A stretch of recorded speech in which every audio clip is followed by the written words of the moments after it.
മാന്തളിരിലെ അക്കരെ പോരുകളും മരുഭൂമിയിലെ അതിജീവനവും എന്ന ഈ ചർച്ചാ സംവാദത്തിലേക്ക് പ്രിയപ്പെട്ട ശ്രീ ബെന്യാമിനെയും മോഡറേറ്റർ ജ്യോതിദാസിനെയും ഏറെ ആദരവോടെ വേദിയിലേക്ക് ക്ഷണിക്കുന്നു.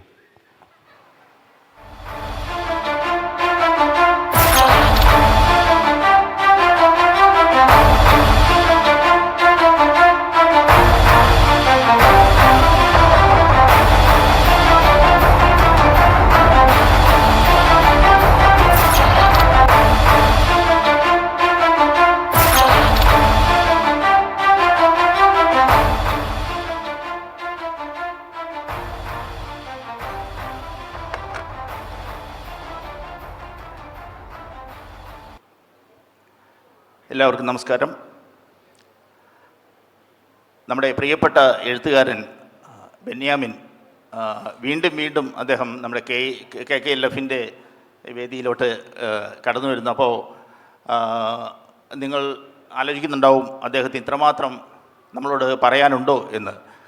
തീർച്ചയായും നമുക്കറിയാം, നമ്മൾ ഈ 3 സെഷനിലൂടെ ഇപ്പം 3ാമത്തെ സെഷനിലാണ് അദ്ദേഹം നമ്മളോടൊപ്പം ഉള്ളത്. ഇതിനോടകം നമുക്ക് ബോധ്യപ്പെട്ടതാണ് അദ്ദേഹത്തിൻ്റെ ഭാഷയിലും വിഷയങ്ങളിലുമുള്ള അദ്ദേഹത്തിൻ്റെ വൈവിധ്യം, ഒപ്പം അദ്ദേഹത്തിൻ്റെ ഒരു സംസാരപ്രിയത്വം. വളരെ സംസാരപ്രിയനായ ഒരു എഴുത്തുകാരനാണ് ബെന്യാമിൻ. അതുകൊണ്ട് തന്നെ ഈ സെഷനുകൾ, ആദ്യത്തെ സെഷൻ മലയാള നോവലിൻ്റെ വൈവിധ്യമേറിയ മലയാള നോവലിൻ്റെ തുടക്കം മുതൽ ഈ ആധുനിക കാലഘട്ടം വരെയുള്ള നോവലുകളെക്കുറിച്ചായിരുന്നു. 2ാമത്തെ സെഷൻ പ്രവാസ സാഹിത്യത്തെക്കുറിച്ചായിരുന്നു. അപ്പോൾ ഈ സെഷൻ ബെന്യാമിൻ്റെ തന്നെ എഴുത്ത് ജീവിതത്തെക്കുറിച്ചാണ്. അദ്ദേഹത്തിൻ്റെ സാഹിത്യ സൃഷ്ടികളെക്കുറിച്ച്, അദ്ദേഹത്തിൻ്റെ എഴുത്ത് അനുഭവങ്ങളെക്കുറിച്ച്, അദ്ദേഹത്തിനെ അടയാളപ്പെടുത്തുന്ന ആടുജീവിതം എന്ന നോവലിനെക്കുറിച്ച്. എല്ലാവർക്കും ഒരിക്കൽ കൂടി സ്വാഗതം. പ്രിയപ്പെട്ട ബെന്യാമിനെ സ്വാഗതം ചെയ്യുന്നു. Thank you.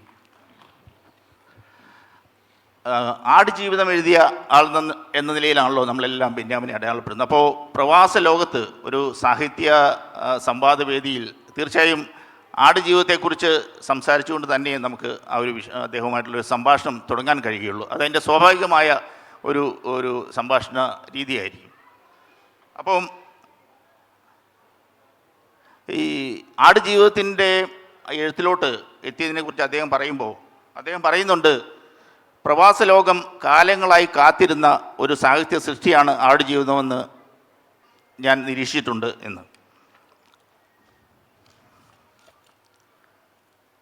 അതിൽ കേട്ടുമടുത്ത ഗ്രഹാതുരത്വം മണക്കുന്ന കഥകൾ വിട്ട് നിങ്ങളുടെ ഇടയിൽ നിന്ന് ഒരു കഥ നിങ്ങൾ ലോകത്തിന് പറഞ്ഞു കൊടുക്കൂ എന്ന് ഗൾഫിലെ എഴുത്തുകാരോട് എപ്പോഴും ഗൾഫിലെ എഴുത്തുകാർ കേട്ടുകൊണ്ടിരുന്ന അവർ നേരിട്ട ഒരു ചോദ്യമായിരുന്നു അത്. അപ്പോൾ അങ്ങനെ ഒരു കഥയുടെ പിറവിക്കായി ഗൾഫിൻ്റെ സാഹിത്യ മനസ്സ് കാത്തിരിക്കുകയായിരുന്നു എന്നതാണ് സത്യമെന്നാണ് അദ്ദേഹം എഴുതിയിട്ടുള്ളത്. സാഹിത്യത്തെ സ്നേഹിക്കുന്ന ഗൾഫ് മനസ്സിൻ്റെ കാലങ്ങളായുള്ള ആഗ്രഹത്തിൻ്റെ ഫലം മാത്രമാണ് ആടുജീവിതമെന്ന് വിശ്വസിക്കാനാണ് എനിക്കിഷ്ടം എന്ന് ബെന്യാമിൻ പറഞ്ഞിട്ടുണ്ട്. അതൊന്ന് താങ്കൾ വിശദമാക്കാമോ? മനുഷ്യൻ കാലഘട്ടത്തിൻ്റെ സൃഷ്ടിയാണ് എന്ന് എപ്പോഴും വിചാരിക്കുന്ന ഒരാളാണ് ഞാൻ. മനുഷ്യൻ മാത്രമല്ല, സൃഷ്ടികളുമൊക്കെ അങ്ങനെ ഉണ്ടാവുന്നുണ്ട്. അപ്പോൾ നിക്കോസ് കസൻസാക്കിസ് അദ്ദേഹത്തിൻ്റെ ലാസ്റ്റ് ടെംപ്റ്റേഷൻ ഓഫ് ക്രൈസ്റ്റ് എന്ന് പറയുന്ന നോവലിൽ ക്രിസ്തുവിനെക്കുറിച്ച് പറയുന്നത് നാഭിയുടെ പ്രകമ്പനത്തിൽ നിന്നല്ല, 1000 ഹൃദയങ്ങളുടെ നിലവിളിയിൽ നിന്നാണ് ക്രിസ്തു ഉളവായി വന്നത് എന്നാണ്. വിമോചനത്തിനു വേണ്ടി നിലവിളിക്കുന്ന അനേകം യഹൂദന്മാരുടെ നിലവിളിയിൽ നിന്ന് ക്രിസ്തു ഉണ്ടായി വന്നു എന്ന് പറയുന്നത് പോലെ ഓരോ കാലഘട്ടത്തിലും ചില ആവശ്യങ്ങളുണ്ട്. ഇപ്പോൾ നമ്മുടെ നാട്ടിലെ അധസ്ഥിത മനുഷ്യരുടെ നിലവിളിയിൽ നിന്നും സങ്കടത്തിൽ നിന്നാണ് ശ്രീനാരായണ ഗുരുവിനെ പോലെ ഒരാൾ ഉയർത്തെഴുന്നേറ്റ് വന്നത് എന്ന് വിശ്വസിക്കുന്ന, അല്ലെങ്കിൽ അങ്ങനെ വിചാരിക്കുന്ന ഒരാളാണ് ഞാൻ. കാലഘട്ടം ചിലതിനെ സൃഷ്ടിക്കുന്നുണ്ട് എന്നത് ഉറപ്പാണ്. പുതിയ കാലത്ത് ശ്രീനാരായണ ഗുരുവോ യേശുക്രിസ്തുവോ ഉണ്ടാവാത്തത് പുതിയ കാലം അങ്ങനെയുള്ള മനുഷ്യരെ ആവശ്യപ്പെടുന്നില്ല, കാലഘട്ടത്തിൻ്റെ സൃഷ്ടി അവരെ ആഗ്രഹിക്കുന്നില്ല എന്നുള്ളതാണ്. പുതിയ കാലത്തിന് ട്രംപിനെയും മോഡിയെയും പോലെയുള്ള ഭരണാധികാരികൾ മതി എന്ന ഒരു ചിന്താഗതി ഉള്ളതുകൊണ്ട് അവർ സൃഷ്ടിക്കപ്പെടുന്നു എന്നുള്ളതാണ്.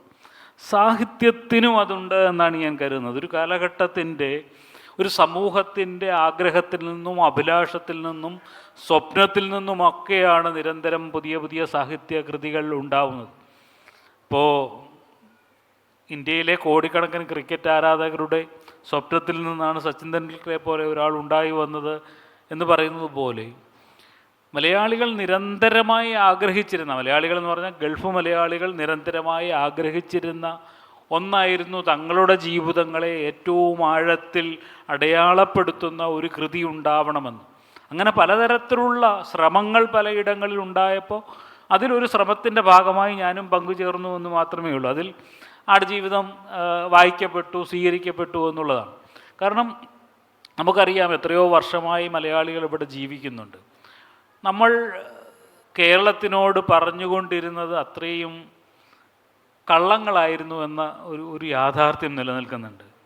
നമ്മൾ ഗൾഫിൽ എന്താണ് ജോലി എന്ന് ചോദിച്ചാൽ അബുദാബിയിലാണ് എന്ന് പറയുന്ന ഒരു ഇടത്തിലായിരുന്നു നമ്മൾ നിൽക്കുന്നത്. തൊഴിൽ എന്താണ് എന്ന് ചോദിക്കുമ്പോൾ സ്ഥലപ്പേര് പറയുന്ന ഒന്നിലേക്ക്, തൊഴിലെന്താണെന്ന് ചോദിക്കുമ്പോൾ കുവൈറ്റിലാണ് എന്ന് പറയുന്ന ഒന്നിലേക്ക്.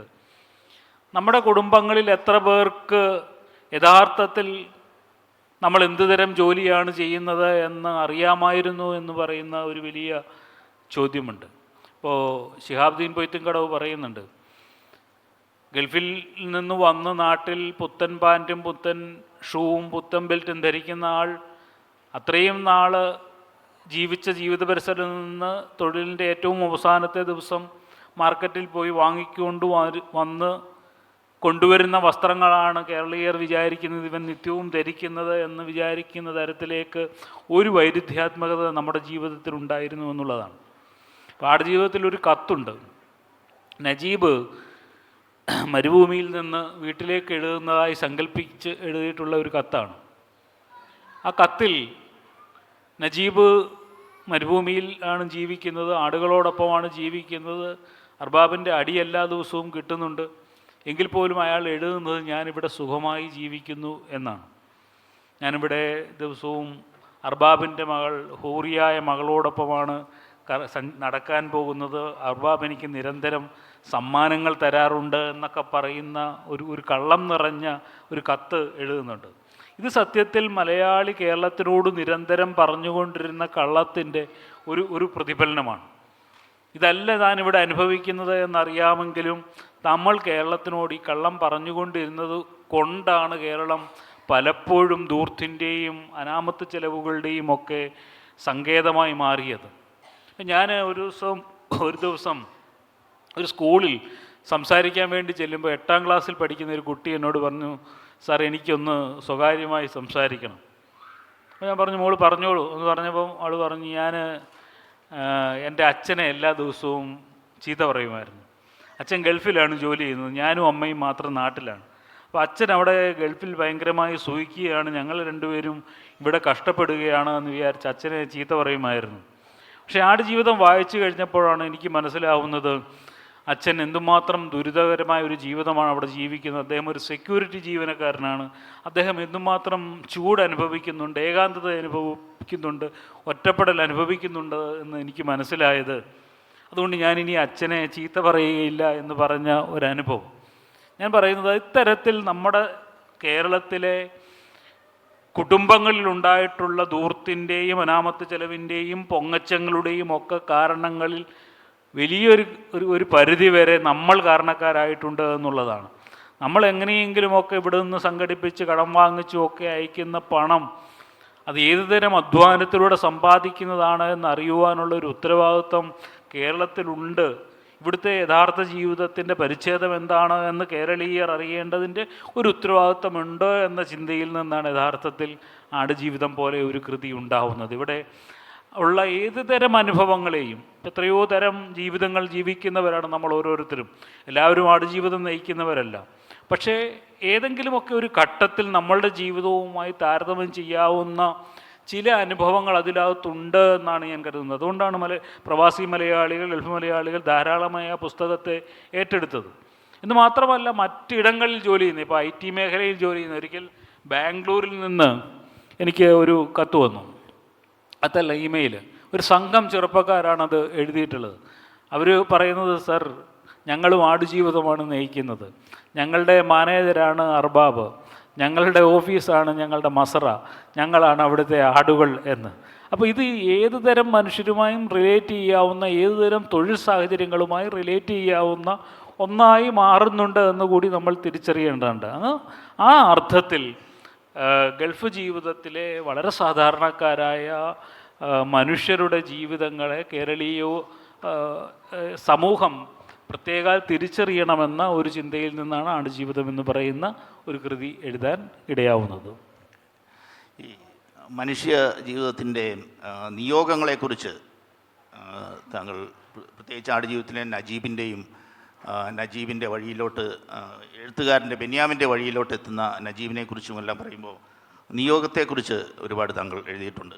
അപ്പോൾ ഉദാഹരണത്തിന്, നിനക്കൊരു കടുത്ത സ്വപ്നമുണ്ടെങ്കിൽ അതിൻ്റെ പൂർത്തീകരണത്തിനായി ലോകം മുഴുവൻ നിൻ്റെ പിന്നാലെ എത്തുമെന്ന് ആണ് പൗലോ കൊയ്ലോയുടെ വാക്കുകൾ. ആ വാക്കുകളെ താങ്കൾ, നിനക്കൊരു നിയോഗമുണ്ടെങ്കിൽ അതിൽ നിന്നെ കൊണ്ടെത്തിക്കാനായി നിൻ്റെ സാഹചര്യങ്ങൾ അത്രയും നിൻ്റെ പിന്നാലെ ഉണ്ടാകുമെന്ന് അതിനെ തിരുത്താനാണ് ഞാൻ ആഗ്രഹിക്കുന്നതെന്ന് പറഞ്ഞിട്ടുണ്ട്.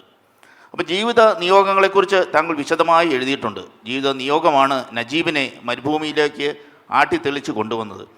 തൻ്റെ കഥ പറയാൻ ബെന്യാമിൻ എന്ന എഴുത്തുകാരൻ്റെ മുന്നിൽ വന്ന് പെടാനായിരുന്നു നജീബിൻ്റെ നിയോഗം.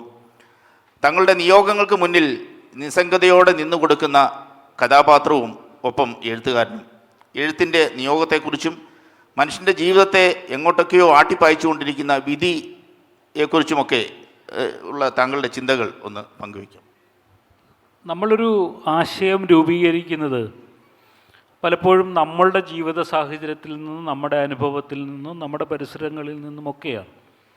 എന്തുകൊണ്ടാണ് നിയോഗത്തിൻ്റേതായ ഒരു വഴിയെക്കുറിച്ച് ഞാൻ എപ്പോഴും ചിന്തിക്കുന്നത് എന്ന് ചോദിച്ചാൽ, ഒരിക്കലും സാഹിത്യകാരനാവാൻ യാതൊരു നിർവാഹവും ഇല്ലാതിരുന്ന ഒരാൾ സാഹിത്യകാരനായി തീർന്ന നിയോഗത്തിൻ്റെ വഴി എനിക്ക് സ്വയം മനസ്സിലാവുന്നു എന്നുള്ളത് കൊണ്ടാണ്. പഠിക്കുന്ന കാലത്തൊന്നും സാഹിത്യം എൻ്റെ പ്രധാനപ്പെട്ട വിഷയമായിരുന്നില്ല, എൻ്റെ ഐച്ഛിക വിഷയമായിരുന്നില്ല. ഞാൻ പഠിച്ചത് എഞ്ചിനീയറിംഗ് ആണ്. എൻ്റെ പഠിക്കുന്ന സമയത്ത് ഏറ്റവും ഇഷ്ടപ്പെട്ട വിഷയം മാത്സ് ആയിരുന്നു. എനിക്ക് 10ാം ക്ലാസ്സിൽ ഏറ്റവും കൂടുതൽ മാർക്ക് കിട്ടിയിട്ടുള്ളത് മാത്സിനാണ്, ഏറ്റവും കുറവ് മാർക്ക് കിട്ടിയിട്ടുള്ളത് മലയാളത്തിനാണ്. അങ്ങനെ യാതൊരു കാരണവശാലും സാഹിത്യം കൊണ്ടു നടക്കുന്ന ഒരാളായിരുന്നില്ല, സാഹിത്യം വായിക്കുന്ന ഒരാളായിരുന്നില്ല ഞാൻ. ക്രിക്കറ്റ് കളിയായിരുന്നു എൻ്റെ ഏറ്റവും പ്രധാനപ്പെട്ട വിനോദം. ക്രിക്കറ്റ് കളിക്കാരനായി തീരണമെന്നായിരുന്നു എൻ്റെ സ്വപ്നം. എങ്കിൽ പോലും ഒരു ഘട്ടത്തിൽ വെച്ച് സാഹിത്യത്തിലേക്ക് നടക്കാനുള്ള വഴികൾ പതിയെ പതിയെ തെളിഞ്ഞു വരികയായിരുന്നു. 21ാമത്തെ വയസ്സിൽ ഗൾഫിലേക്ക് വന്ന ഒരാളാണ് ഞാൻ. പഠിത്തം പൂർത്തിയായി സർട്ടിഫിക്കറ്റ് വാങ്ങുന്നതിന് മുമ്പേ തന്നെ വന്നു. പിന്നീട് ഒരു അവധിക്ക് പോകുമ്പോഴാണ് ഞാൻ സർട്ടിഫിക്കറ്റ് വാങ്ങിക്കൊണ്ട് വന്ന് കമ്പനിയിൽ കൊടുക്കുന്നത്. അവിടെ നിന്ന് ആ വഴി പതിയെ പതിയെ തെളിഞ്ഞു വരികയാണ്. ബെന്യാമിൻ എന്ന് പറയുന്ന ആൾ എങ്ങനെയോ സാഹിത്യകാരനായി തീരണം എന്ന് പറയുന്ന ഒരു വഴി. 8 മണിക്കൂർ ജോലിക്ക് ശേഷം 16 മണിക്കൂർ എന്ത് ചെയ്യുമെന്ന് പറയുന്ന ഒരു അനിശ്ചിതത്വം. അന്ന് കല്യാണമൊന്നും കഴിച്ചിട്ടില്ലല്ലോ, ഒറ്റയ്ക്ക് താമസിക്കുകയല്ലേ. അവിടെ നിന്നാണ് ചെറിയ ഞാൻ വായനയിലേക്ക് വരുന്നത്. പിന്നീടൊരു നീണ്ട 8-9 വർഷക്കാലത്തെ നിരന്തരമായ വായനയുടെ ഒരു കാലമുണ്ട്.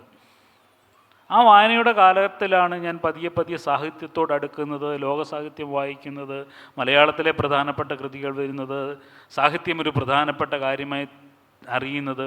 എൻ്റെ ഉള്ളിലെ ഞാനിനെ തൃപ്തിപ്പെടുത്തുന്ന എന്തോ ഒന്ന് സാഹിത്യത്തിനുണ്ട് എന്ന് തിരിച്ചറിയുന്നത്. സിനിമ കാണാനുള്ള ശ്രമങ്ങൾ, അന്ന് VCPയും VCRും ഒക്കെ ഉള്ള കാലമാണ്. കുറേ സിനിമ കാണാനുള്ള ശ്രമങ്ങൾ നടത്തിയിട്ടൊന്നും അതെന്നെ ഒരിക്കലും തൃപ്തിപ്പെടുത്തിയിട്ടില്ല. പക്ഷെ സാഹിത്യം വായിക്കുമ്പോൾ എൻ്റെ ഉള്ളിലുള്ള ശൂന്യതയെ, എൻ്റെ ചോദ്യങ്ങളെ, എൻ്റെ അന്വേഷണങ്ങളെ ഒക്കെ തൃപ്തിപ്പെടുത്തുന്നതായി എനിക്ക് തോന്നിത്തുടങ്ങുകയും പതിയെ പതിയെ ഞാൻ സാഹിത്യത്തിലേക്ക് അടുത്തു വരികയുമായിരുന്നു. അങ്ങനെയാണ് ചെറിയ കഥകൾ എഴുതാൻ തുടങ്ങുന്നു. ആദ്യ കഥാസമാഹാരത്തിന് തന്നെ അബുദാബി മലയാളി സമാജത്തിൻ്റെ പുരസ്കാരങ്ങൾ കിട്ടുന്നു. ഇപ്പോൾ പലരും വിചാരിക്കുന്നത് ആടുജീവിതത്തിലാണ് എനിക്ക് പുരസ്കാരങ്ങൾ കിട്ടുന്നതെന്ന്. പക്ഷേ ആടുജീവിതത്തിന് മുമ്പ് 6-7 പുരസ്കാരങ്ങൾ എനിക്ക്, അഡ്രസ് കൈരളി സാഹിത്യ പുരസ്കാരം, KA കൊടുങ്ങല്ലൂർ സാഹിത്യ പുരസ്കാരം, അബുദാബി മലയാളി സമാജത്തിൻ്റെ പുരസ്കാരം, അങ്ങനെയൊക്കെയുള്ള പുരസ്കാരങ്ങൾ. അപ്പോൾ വളരെ പുതിയതായി എഴുതി തുടങ്ങുന്ന ഒരാൾക്ക് പോലും ഇത്തരത്തിലുള്ള പുരസ്കാരങ്ങളൊക്കെ നൽകി ഞാനിവിടെ തന്നെ നിൽക്കേണ്ടവനാണ് എന്ന ഒരു തോന്നൽ ജനിപ്പിക്കുകയും സാഹിത്യത്തോടുള്ള എൻ്റെ അഭിനിവേശം പതിയെ വളർത്തിക്കൊണ്ടുവരികയും ചെയ്യുന്ന എന്തോ ഒരു നിയോഗമുണ്ട് എന്ന് ഞാൻ വിചാരിക്കുകയാണ്. ഇപ്പം ഞാൻ ഈ പുസ്തകത്തിൻ്റെ ആമുഖത്തിൽ പറഞ്ഞതുപോലെ നജീബ് ഇതിനു മുമ്പ് എത്രയോ മനുഷ്യരോട് ഈ കഥ പറഞ്ഞിട്ടുണ്ട്. നജീബ് ആദ്യമായി ഒന്നും അല്ല എന്നോട് ഈ കഥ പറയുന്നത്, അയാൾ അത് രഹസ്യമൊന്നുമല്ല, എൻ്റെ എത്രയോ കൂട്ടുകാർക്കറിയാമായിരുന്നു. പക്ഷേ ബെന്യാമിൻ എന്ന് പറയുന്ന എഴുത്തുകാരൻ്റെ മുമ്പിൽ അയാൾ വന്നു പെടണമെന്ന് പറയുന്ന ഒരു നിയോഗം എനിക്കോ നജീബിനോ ഉണ്ടായിരുന്നു എന്നാണ് കരുതുന്നത്. അല്ലെങ്കിൽ മറ്റൊരു എഴുത്തുകാരൻ ആയിരുന്നു ആ കഥ എഴുതേണ്ടിയിരുന്നത് എന്ന് ഞാൻ വിചാരിക്കുന്നുണ്ട്. പക്ഷേ ഈ നിയോഗത്തിൻ്റെ വഴി ഉള്ളപ്പോൾ തന്നെ നമ്മളുടെ അധ്വാനത്തിൻ്റെ ഒരു വഴിയെക്കുറിച്ച് കൂടി ഞാൻ അതിനകത്ത് സൂചിപ്പിക്കുന്നുണ്ട്. നമ്മുടെ വഴി ഇതാണ് എന്ന് തിരിച്ചറിഞ്ഞാൽ അതിനുവേണ്ടി കഠിനാധ്വാനം ചെയ്യുക എന്ന് പറയുന്നത് നമ്മൾ ഓരോരുത്തരുടെയും ഉത്തരവാദിത്തമാണ്.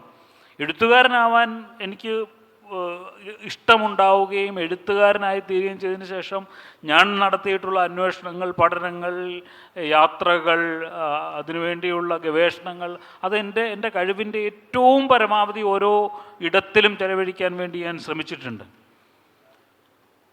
അല്ലാതെ ഇത് ഏകപക്ഷീയമായി എന്തോ ഒരു വിധി കൊണ്ട് മാത്രം സംഭവിക്കുന്നതാണ് എന്ന ചിന്ത എനിക്കില്ല. അതുകൊണ്ടാണ് അത് വിധി മാത്രമല്ല, ഒരു നിയോഗമെന്ന് പറയുന്നത് നമ്മളൊരു യാത്രയുടെ ഒരു പടിവാതിക്കൽ വരെ എത്തിക്കലാണ്.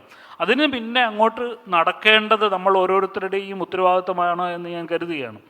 നിയോഗത്തെക്കുറിച്ച് പറയുമ്പോൾ മറ്റൊരു രസകരമായ കഥ കൂടി പറയാനുണ്ട്. ഈ ആടുജീവിതം ആദ്യമായി എഴുതിയ കാലത്ത്, അതിനു മുമ്പ് ഞാൻ അക്കപ്പൂരിൻ്റെ 20 നസ്രാണി വർഷങ്ങൾ എഴുതിയിട്ടുണ്ട്, പ്രവാചകന്മാരുടെ 2ാം പുസ്തകം എഴുതിയിട്ടുണ്ട്, അഭിഷേകൻ എഴുതിയിട്ടുണ്ട്. ഇതൊക്കെ ഇപ്പോൾ അഭിഷേകൻ മാധ്യമം വാരികയിലാണ് വന്നത്. അക്കപ്പൂരിൻ്റെ 20 നസ്രാണി വർഷങ്ങൾ എന്ന് പറയുന്ന നോവൽ മാധ്യമം വാരികയിൽ സീരിയലൈസ് ചെയ്ത് വന്നതാണ്. ആ 2 പുസ്തകവും DC ബുക്സാണ് പ്രസിദ്ധീകരിച്ചത്. അതിനുശേഷം പ്രവാചകന്മാരുടെ 2ാം പുസ്തകം ഇറങ്ങുന്നു, അതും DC ബുക്സ് പ്രസിദ്ധീകരിക്കുന്നു. അപ്പോൾ എൻ്റെ ഒരു ആഗ്രഹം അന്നത്തെ കാലത്ത് 2 കൃതികൾ മാധ്യമം വാരികയിൽ സീരിയലൈസ് ചെയ്തു വരുന്നു. അടുത്തത് മാതൃഭൂമിയിൽ ഒന്ന് സീരിയലൈസ് ചെയ്തു വന്നാൽ കൊള്ളാം എന്നുള്ള ഒരു ആഗ്രഹം ഉണ്ടാകുന്നു. ഓരോ എഴുത്തുകാരനെ സംബന്ധിച്ചുള്ളതാണ് അന്നത്തെ കാലത്ത് മാതൃഭൂമിയിലൊരു ഒരു ഒരു ഒരു കൃതി വരിക എന്ന് പറയുന്നു. അങ്ങനെ ഞാൻ ഈ ആടുജീവിതം എഴുതിയ സമയത്ത് മാതൃഭൂമിക്ക് അയച്ചു കൊടുക്കുന്നു. മാതൃഭൂമിക്ക് അയച്ചു കൊടുക്കുമ്പോൾ അത് തിരസ്കരിക്കുന്നു. അത് അവിടെ പ്രസിദ്ധീകരണ യോഗ്യമല്ല എന്ന് പറഞ്ഞുകൊണ്ട് തിരസ്കരിക്കുന്നു.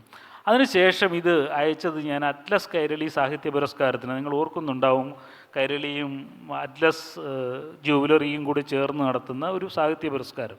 അതിന് തൊട്ട് മുൻപലത്തെ വർഷം എൻ്റെ ഗസാൻ്റെ കല്ലുകൾ എന്ന് പറയുന്ന കഥയ്ക്ക് ഒരു പുരസ്കാരം കിട്ടിയിട്ടുണ്ട്. അത് കഥയ്ക്കാണ്.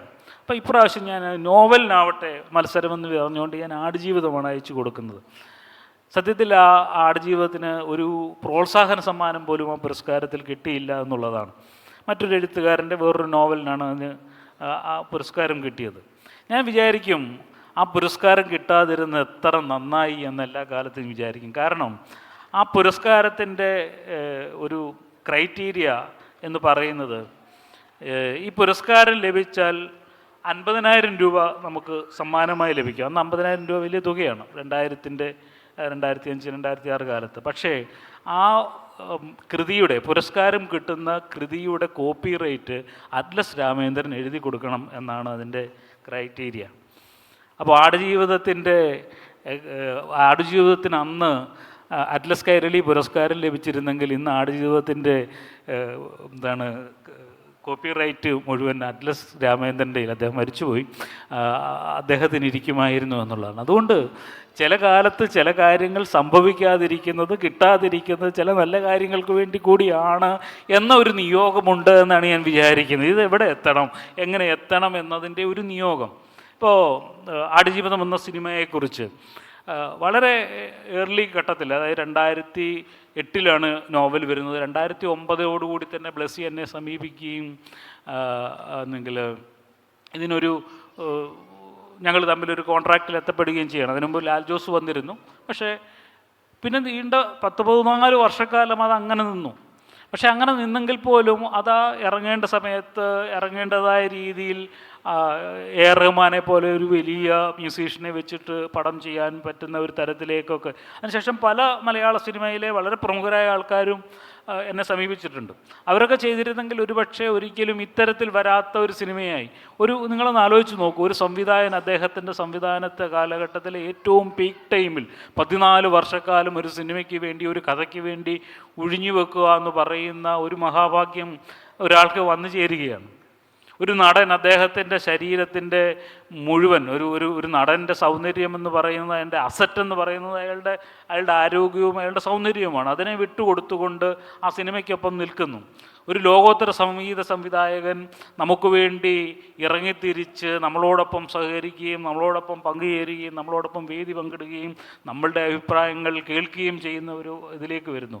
ഇതൊക്കെ നടന്നതിൽ ബെന്യാമിൻ എന്തോ മഹാനായ ആളായതുകൊണ്ടോ മഹത്വമുള്ളത് കൊണ്ടോ ഒന്നുമല്ല, ഇങ്ങനെയൊക്കെ ആയിത്തീരണമെന്ന ഒരു നിയോഗമുണ്ടായിരുന്നു എന്നതുകൊണ്ട് മാത്രമാണ് എന്ന് വിചാരിക്കുന്ന ഒരാളാണ് ഞാൻ. നേടിയിട്ടുള്ള ഒരു പുരസ്കാരങ്ങളും ഒന്നും ഞാൻ അപ്ലൈ ചെയ്ത് നേടിയിട്ടുള്ളതോ ആരുടെയും കാല് പിടിച്ച് നേടിയിട്ടുള്ളതോ ആരുടെയും ശുപാർശ പ്രകാരം നേടിയിട്ടുള്ളതല്ല. എനിക്ക് കിട്ടേണ്ടതായിരുന്നു എന്ന് എവിടെയോ എഴുതിയിട്ട് വെച്ചിട്ടുള്ളത് കൊണ്ട് മാത്രം കിട്ടിയിട്ടുണ്ട് എന്ന് വിചാരിക്കുന്ന ഒരാളാണ് ഞാൻ. അതുകൊണ്ട് എൻ്റെ ജീവിതത്തിൽ എനിക്ക് നിരാശകളില്ല. കാരണം ഞാൻ ഒന്നും പ്രതീക്ഷിക്കാതെ മുന്നോട്ട് പോകുന്ന ഒരാളാണ്. അതൊക്കെ എൻ്റെ ജീവിതത്തിൽ ഈ നിയോഗമെന്ന് പറയുന്ന ചിന്താഗതിയെ പോറ്റിപ്പുലർത്തുന്നതിൽ പങ്കുവഹിച്ചിട്ടുണ്ട്. നമ്മൾ ഓരോരുത്തരും നമ്മുടെ ജീവിതത്തിൽ നിന്ന് ചില അനുഭവങ്ങൾ സംശീകരിച്ച് ചില ആശയങ്ങൾ രൂപീകരിക്കുന്നത് പോലെ ആണ് യഥാർത്ഥത്തിൽ ഞാൻ നിയോഗമെന്ന് പറയുന്ന ഒരു വഴിയിലെത്തിയിട്ടുള്ളത്. ഇത് ജീവിതാനുഭവങ്ങളുടെ ഒത്തിരി ഏടുകൾ ഒരു പക്ഷേ എനിക്ക് അത്തരത്തിൽ മുന്നോട്ട് വെക്കാനും പറയാനും കഴിയും. അങ്ങനെയാണ് നിയോഗത്തിൻ്റെ വഴി എന്ന് പറയുന്ന ഒരാശയം ഞാൻ രൂപീകരിച്ചിട്ടുള്ളത് എന്ന് പറയാൻ ആഗ്രഹിക്കുകയാണ്. ആടുജീവിതം സിനിമ അതിനെക്കുറിച്ച് പറഞ്ഞതുകൊണ്ട് അതുമായിട്ട് ബന്ധപ്പെട്ട് ഒന്ന് സൂചിപ്പിക്കാൻ തോന്നുന്നത് ആടുജീവിതം എന്ന നോവലിലൂടെ കടന്നു പോകുന്ന ഒരു വായനക്കാരനെ സംബന്ധിച്ച് അതിൽ നിന്ന് ബോധ്യമാകുന്ന ഒരു കാര്യമുണ്ട്. അത് ബെന്യാമിൻ അറിഞ്ഞോ അറിയാതെയോ വന്ന് സംഭവിച്ചതാണോ എന്നറിയില്ലെങ്കിലും വളരെ കൃത്യമായ ഒരു സിനിമാറ്റിക് ഫ്രെയിമുകൾ, കഥാസന്ദർഭങ്ങൾ ആ നോവലിൽ ഉണ്ട് എന്നുള്ളതാണ്. ബ്ലെസ്സി അത് കണ്ടെത്തി, ആ പുസ്തകം വായിച്ചുള്ളവർക്ക് മനസ്സിലാവും. ബ്ലെസ്സി എന്ന അനുഗ്രഹീയ സംവിധാനം അത് ആ നോവലിനെ സിനിമയിലോട്ട് കണ്ടെത്തിയത് അത് വളരെ സ്വാഭാവികമായൊരു കണ്ടെത്തൽ മാത്രമാണെന്നാണ് എനിക്ക് തോന്നുന്നത്. കാരണം അത്രമാത്രം സിനിമയ്ക്ക് സാധ്യതയുള്ള അത്രമാത്രം ഫ്രെയിമുകൾ എഴുത്തുകാരൻ തന്നെ ആ നോവലിൽ സൃഷ്ടിച്ചിട്ടുണ്ട്. അപ്പം എഴുത്തുകാരൻ്റെ വലിയ ഒരു സിനിമാറ്റിക് ആയിട്ടുള്ള ഒരു ക്രിയേഷനാണ് അതിനെ സിനിമയിലോട്ട് നയിച്ചത് എന്നുള്ളൊരു അഭിപ്രായമുണ്ട്. ആടുജീവിതത്തെക്കുറിച്ച് താങ്കൾ പറഞ്ഞ ഒരു സമവാക്യമുണ്ട്. താങ്കളുടെ ഇഷ്ടവിഷയമായ കണക്ക് കൂട്ടുപിടിച്ചുകൊണ്ടാണ് അനുഭവങ്ങളുടെ നജീബ് പ്ലസ് ഓർമ്മകളുടെ ബെന്യാമിൻ സമം ആടുജീവിതം എന്നുള്ളത്. അപ്പം നോവലെഴുത്തിന് പിന്നിലെ മനസ്സൊരുക്കങ്ങൾ, അപ്പം അതുപോലെ തന്നെ ആ കഥാപാത്രത്തിലോട്ടുള്ള ഒരു പരകായ പ്രവേശം, അതുപോലെ ഒരു നജീബ് പറയുന്ന പോലെയുള്ള ഒരു പച്ചയായ ആത്മകഥയിൽ നിന്ന് ഈ ഭാവനയുടെ നിറം പുരണ്ട നോവലിലേക്കുള്ള ദൂരം എത്രയെന്ന് അളന്ന് നിശ്ചയിക്കേണ്ട ഒരു കടമ ചെയ്യുന്ന എഴുത്തുകാരൻ. അങ്ങനെ ഒരു കഥാകാരൻ്റെ കഥാപാത്രമായി തീരൽ നോവലിന് പിന്നിലുണ്ട്. താങ്കൾ എഴുതിയിട്ടുണ്ട്, വെറുതെ അങ്ങ് സംഭവിക്കുന്നതല്ല നോവൽ, അതൊരു ആത്മബലിയോളം പോകുന്ന വേദനയാണ്, ഒരു വലിയ തുരങ്ക നിർമ്മാണത്തിൻ്റെ അധ്വാനമാണ്, ഒരു പുതിയ പുഴ തെളിക്കലിൻ്റെ അജ്ഞതയാണ്. ആ ആത്മബലിയെക്കുറിച്ച്, ആ പരകായ പ്രവേശത്തെക്കുറിച്ച്, മനസ്സിൻ്റെ ആ ഒരുക്കങ്ങളെക്കുറിച്ചൊന്ന്. പലരും വിചാരിക്കുന്നതും ആരോപിക്കുന്നതുമായ കാര്യം നജീബിൻ്റെ ജീവിതം അതുപോലെ പകർത്തപ്പെട്ടതാണ് ആടുജീവിതം എന്നാണ്. ലോകത്തൊരു എഴുത്തുകാരനും മറ്റൊരാളുടെ ജീവിതം എഴുതാൻ വേണ്ടി നോവലുകൾ എഴുതുന്നില്ല എന്നുള്ളതാണ്. അയാൾക്ക് ഈ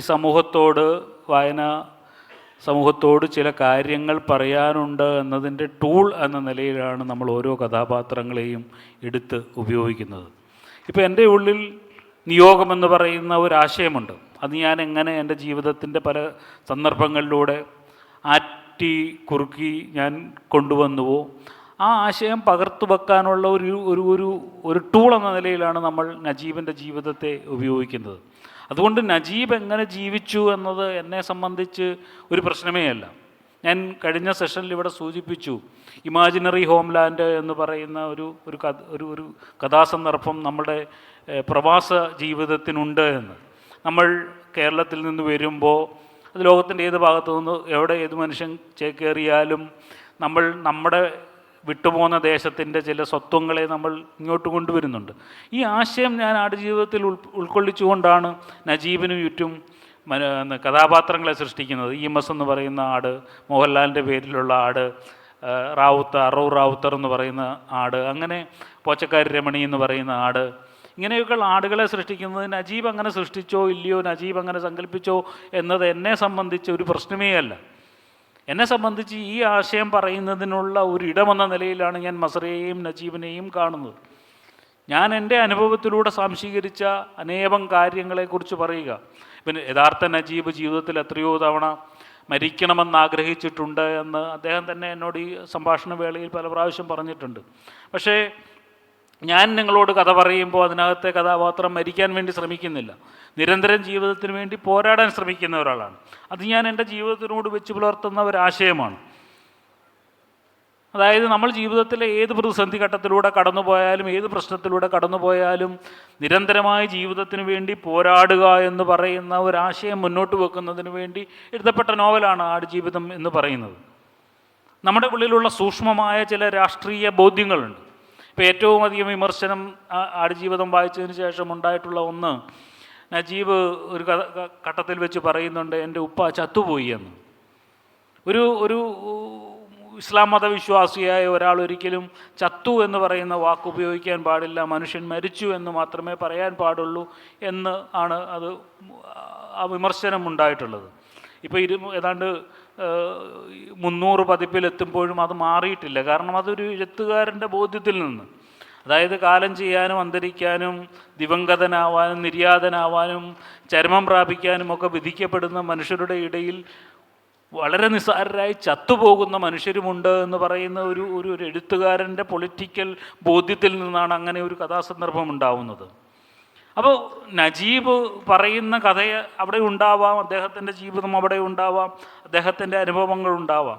പക്ഷേ അത് പകർത്തലല്ല ബെന്യാമിൻ്റെ ദൗത്യം. ബെന്യാമിൻ ഇങ്ങനെ ചില കാര്യങ്ങളെ എൻ്റെ ബോധ്യത്തിൽ നിന്ന്, എൻ്റെ അറിവിൽ നിന്ന്, എൻ്റെ ചിന്തകളിൽ നിന്ന് വളരെ സൂക്ഷ്മമായി പകർത്തിവെക്കലാണ് യഥാർത്ഥത്തിൽ ആടുജീവിതത്തിൽ സംഭവിച്ചുകൊണ്ടിരിക്കുന്നത്. ഇപ്പോൾ അതിനകത്ത് നിങ്ങൾ സിനിമ കണ്ടിട്ടുണ്ടാവും, അല്ലെങ്കിൽ നോവൽ വായിച്ചിട്ടുണ്ടാവും. നജീബ് ഏറ്റവും അധികം രക്ഷപ്പെട്ട് മരുഭൂമിയുടെ ഏറ്റവും അവസാന ഘട്ടത്തിലെത്തി ഹൈവേയിലെത്തുന്നതിന് മുമ്പ് ആ രാത്രി, നോവൽ അത് കൃത്യമായി പറയുന്നുണ്ട്, ആ രാത്രി ഇയാൾ തൊട്ടടുത്ത് ഹൈവേ ഉണ്ട് എന്ന് തിരിച്ചറിയുന്നത് ആ ഹൈവേയിലൂടെ കടന്നു പോകുന്ന ഭാരം കയറ്റിയ വണ്ടികളുടെ ടയർ ഉരയുന്ന ശബ്ദം, ടാറിൽ ഉരയുന്ന ശബ്ദം കേട്ടിട്ടാണ്. നിങ്ങളത് നിങ്ങളുടെ നാട്ടിൽ അല്ലെങ്കിൽ ഇവിടെയോ ശ്രദ്ധിച്ചിട്ടുണ്ടോ എന്നറിയത്തില്ല. ദൂരെയുള്ള ഹൈവേയിലൂടെ ഈ ഭാരം കയറ്റിയ വണ്ടി പോകുമ്പോൾ ഒരു പ്രത്യേക മുഴക്കമുള്ള ഒരു ശബ്ദമുണ്ടാവും. അതെങ്ങനെയാണ് എന്ന് എനിക്ക് പറഞ്ഞു തരാൻ അറിയില്ല, പക്ഷേ നിങ്ങൾ എപ്പോഴെങ്കിലും ശ്രദ്ധിച്ചാൽ നിങ്ങൾക്ക് മനസ്സിലാവും. ഒരു പ്രത്യേക ഹൗളിങ് പോലെയുള്ള ഒരു ശബ്ദമുണ്ടാവും. ഈ ശബ്ദം സത്യത്തിൽ എവിടുന്നാണ് ഞാൻ അനുഭവിച്ചതെന്ന് ചോദിച്ചാൽ, എൻ്റെ വീടിന് വളരെ അടുത്താണ് MC റോഡ് കടന്നു പോകുന്നത്. എൻ്റെ പിതാവ് ഒരു ടാക്സി ഡ്രൈവറായിരുന്നു. അദ്ദേഹം അന്നത്തെ കാലത്ത് ആൾക്കാരുമായിട്ട് പോയതിന് ശേഷം അന്ന് മൊബൈലൊന്നും ഉണ്ടായിരുന്ന കാര്യമല്ല, ഏതെങ്കിലും സമയത്തായിരിക്കും വരുന്നത്. അങ്ങനെ ഫാദർ തിരിച്ചു വരുന്നത് കാത്ത് ഞാനും അമ്മയും കിടക്കുന്ന സമയത്ത് ഞാൻ കേട്ടിട്ടുള്ള ശബ്ദമാണ് ഈ ഹൈവേയിലൂടെ ഈ ഭാരം കയറ്റിയ തടി കയറ്റിയ ലോറികളൊക്കെ ഇങ്ങനെ പോകുമ്പോൾ ഉള്ള ഈ ശബ്ദം. ഈ ശബ്ദത്തെയാണ് വർഷങ്ങൾക്കപ്പുറം നമ്മൾ നജീബ് ഹൈവേയെക്കുറിച്ച് ചിന്തിക്കുമ്പോൾ കൊണ്ടുവരുന്നത്. അങ്ങനെ നമ്മളുടെ ഓരോ സൂക്ഷ്മമായ അനുഭവങ്ങളും നമ്മൾ പല ഇടങ്ങളിൽ, പല തരങ്ങളിൽ, പല ഇടങ്ങളിലേക്ക് ഇറക്കി വെക്കുന്നുണ്ട്. ഇപ്പോൾ മാന്തലിലെ 20 കമ്മ്യൂണിസ്റ്റ് വർഷങ്ങൾ എന്ന് പറയുന്ന നോവലിൻ്റെ ആമുഖത്തിൽ, അതിൻ്റെ ആമുഖവാചകമായി എഴുതിയിരിക്കുന്നത്, ഈ വാതിൽ ഒരു ദിവസം നിനക്ക് വേണ്ടിയും തുറക്കപ്പെടും എന്ന് പറഞ്ഞുകൊണ്ടാണ് ആ നോവൽ തുടങ്ങുന്നത്. ഇപ്പോൾ ആടുജീവിതത്തിൽ നമുക്കറിയാത്ത ജീവിതങ്ങളെല്ലാം കെട്ടുകഥകളാണ് എന്ന് പറയുന്നത് പോലെ ഈ വാതിൽ ഒരു ദിവസം നിനക്ക് വേണ്ടിയും തുറക്കപ്പെടും എന്ന് പറയുന്ന ഒരു വാചകമുണ്ട്. ആ വാചകം യഥാർത്ഥത്തിൽ പിന്നീട് നമ്മൾ മനസ്സിലാക്കും അതിലെ പ്രധാന കഥാപാത്രത്തിൻ്റെ പള്ളിയിലെ ശവമഞ്ചത്തിൽ എഴുതിയിരിക്കുന്ന വാക്കാണ് എന്ന്. ഈ ശവമഞ്ചം ഒരു ദിവസം നിനക്ക് വേണ്ടിയും തുറക്കപ്പെടുമെന്നാണ് ഇത്. ഈ വാചകം യഥാർത്ഥത്തിൽ എനിക്ക് കിട്ടുന്നത്, ഞാൻ ഈ സാഹിത്യകാരനൊക്കെ ആവണമെന്നൊക്കെ ആഗ്രഹിക്കുന്നതിന് മുമ്പ് പ്രീ ഡിഗ്രിക്ക് പഠിക്കുമ്പം ഞങ്ങളുടെ ഒരു അധ്യാപകൻ ക്ലാസ്സിൽ ഇങ്ങനെ ഇംഗ്ലീഷ് പഠിപ്പിച്ചുകൊണ്ടിരിക്കുന്നതിനിടയിൽ അദ്ദേഹത്തിൻ്റെ ജീവിതാനുഭവങ്ങൾ പലത് പറയുന്ന കൂട്ടത്തിൽ പറഞ്ഞതാണ്, അദ്ദേഹം ദൈവവിശ്വാസിയായി മാറുന്നത്, ഭയങ്കര കമ്മ്യൂണിസ്റ്റ് വിശ്വാസിയായിരുന്നു അദ്ദേഹം, ദൈവവിശ്വാസിയായി മാറുന്നത് അദ്ദേഹത്തിൻ്റെ പള്ളിയിലെ ശവമഞ്ചം കാണുന്ന ഒരു ദിവസമാണ്. ഒരു ദിവസം ഈ വാതിൽ നിനക്ക് വേണ്ടിയും തുറക്കപ്പെടുമെന്ന് പറയുന്ന ഒരു ചിന്തയിൽ നിന്നാണ് എന്ന് പറയും. വർഷങ്ങൾക്ക് ശേഷം, ഒരുപക്ഷെ 3 പതിറ്റാണ്ടിന് ശേഷമോ 3.5 പതിറ്റാണ്ടുകൾക്ക് ശേഷമോ ആണ് ഞാൻ പിന്നീട് മാന്തലിൻ്റെ 20 കമ്മ്യൂണിസ്റ്റ് വർഷങ്ങൾ എഴുതുമ്പോൾ ഈ പ്രീ ഡിഗ്രി കാലത്തെ എൻ്റെ ഓർമ്മയിൽ നിന്നാണ് കഥാപാത്രത്തിലേക്ക് ആ രൂപം കൊണ്ടുവരികയും അതവിടെ സ്ഥാപിക്കുകയും ചെയ്യുന്നത്. ഇങ്ങനെ നമ്മൾ ഏത് നോവലെടുത്ത് നോക്കിയാലും, ഏത് എഴുത്തുകാരൻ്റെ നോവലെടുത്ത് നോക്കിയാലും നമ്മളുടെ ജീവിതത്തിൽ നിന്നുള്ള വളരെ സൂക്ഷ്മമായ ചില അംശങ്ങളെ നമ്മൾ കൃത്യമായി പകർത്തി വെക്കുന്നത് കാണാം. അതുതന്നെയാണ് നോവലെഴുത്തിൻ്റെ ഏറ്റവും വലിയ കരുത്ത് എന്ന് പറയുന്നത്. നമ്മൾ അവിടുന്നും ഇവിടുന്നുമൊക്കെ കിട്ടുന്ന ധാരാളം അനുഭവങ്ങളെ ഇങ്ങനെ ശേഖരിച്ച് വെക്കുകയും കൃത്യസമയത്ത് കൃത്യ ഇടത്ത് അത് ഉപയോഗിക്കാൻ നമുക്ക് കഴിയുകയും ചെയ്യുമ്പോഴാണ് ഒരു നോവൽ മനോഹരമായി മാറുന്നത് എന്ന് എനിക്ക് തോന്നുന്നത്. അതുകൊണ്ട് ആടുജീവിതം എന്ന് പറയുന്ന കൃതിയിൽ നജീബുണ്ട്, അദ്ദേഹത്തിൻ്റെ അനുഭവമുണ്ട്, അദ്ദേഹത്തിൻ്റെ മസറയിലെ ജീവിതമുണ്ട്. അദ്ദേഹം ആ ഒരു അനുഭവം എനിക്ക് പകർന്നു തന്നില്ലായിരുന്നെങ്കിൽ ഒരുപക്ഷെ ഞാൻ പറയാൻ ആഗ്രഹിക്കുന്ന ആശയങ്ങൾ അതേ പൂർണ്ണതയോടുകൂടി എനിക്കൊരിക്കലും മറ്റൊരു കഥാപാത്രത്തിൽ ഇറക്കി വെക്കാൻ കഴിയില്ല. പക്ഷേ അതൊരിക്കലും നജീബിൻ്റെ ജീവിതമല്ല. അത് ഞാൻ നിങ്ങളോട് പറയാൻ ആഗ്രഹിച്ച ഒരു ആടുജീവിതമാണ്. ഇതാണ് ആ ഫോർമുലയിലൂടെ ഞാൻ പറയാൻ ആഗ്രഹിച്ചത് എന്ന് വിശദീകരിക്കാൻ ആഗ്രഹിക്കുന്നു. ആടുജീവിതം തുടങ്ങുന്നത് ബത്തയിലെ ചെറിയ പോലീസ് സ്റ്റേഷന് മുന്നിൽ ഞാനും ഹമീദും തോറ്റോരെ പോലെ കുറേ നേരം നിന്നു.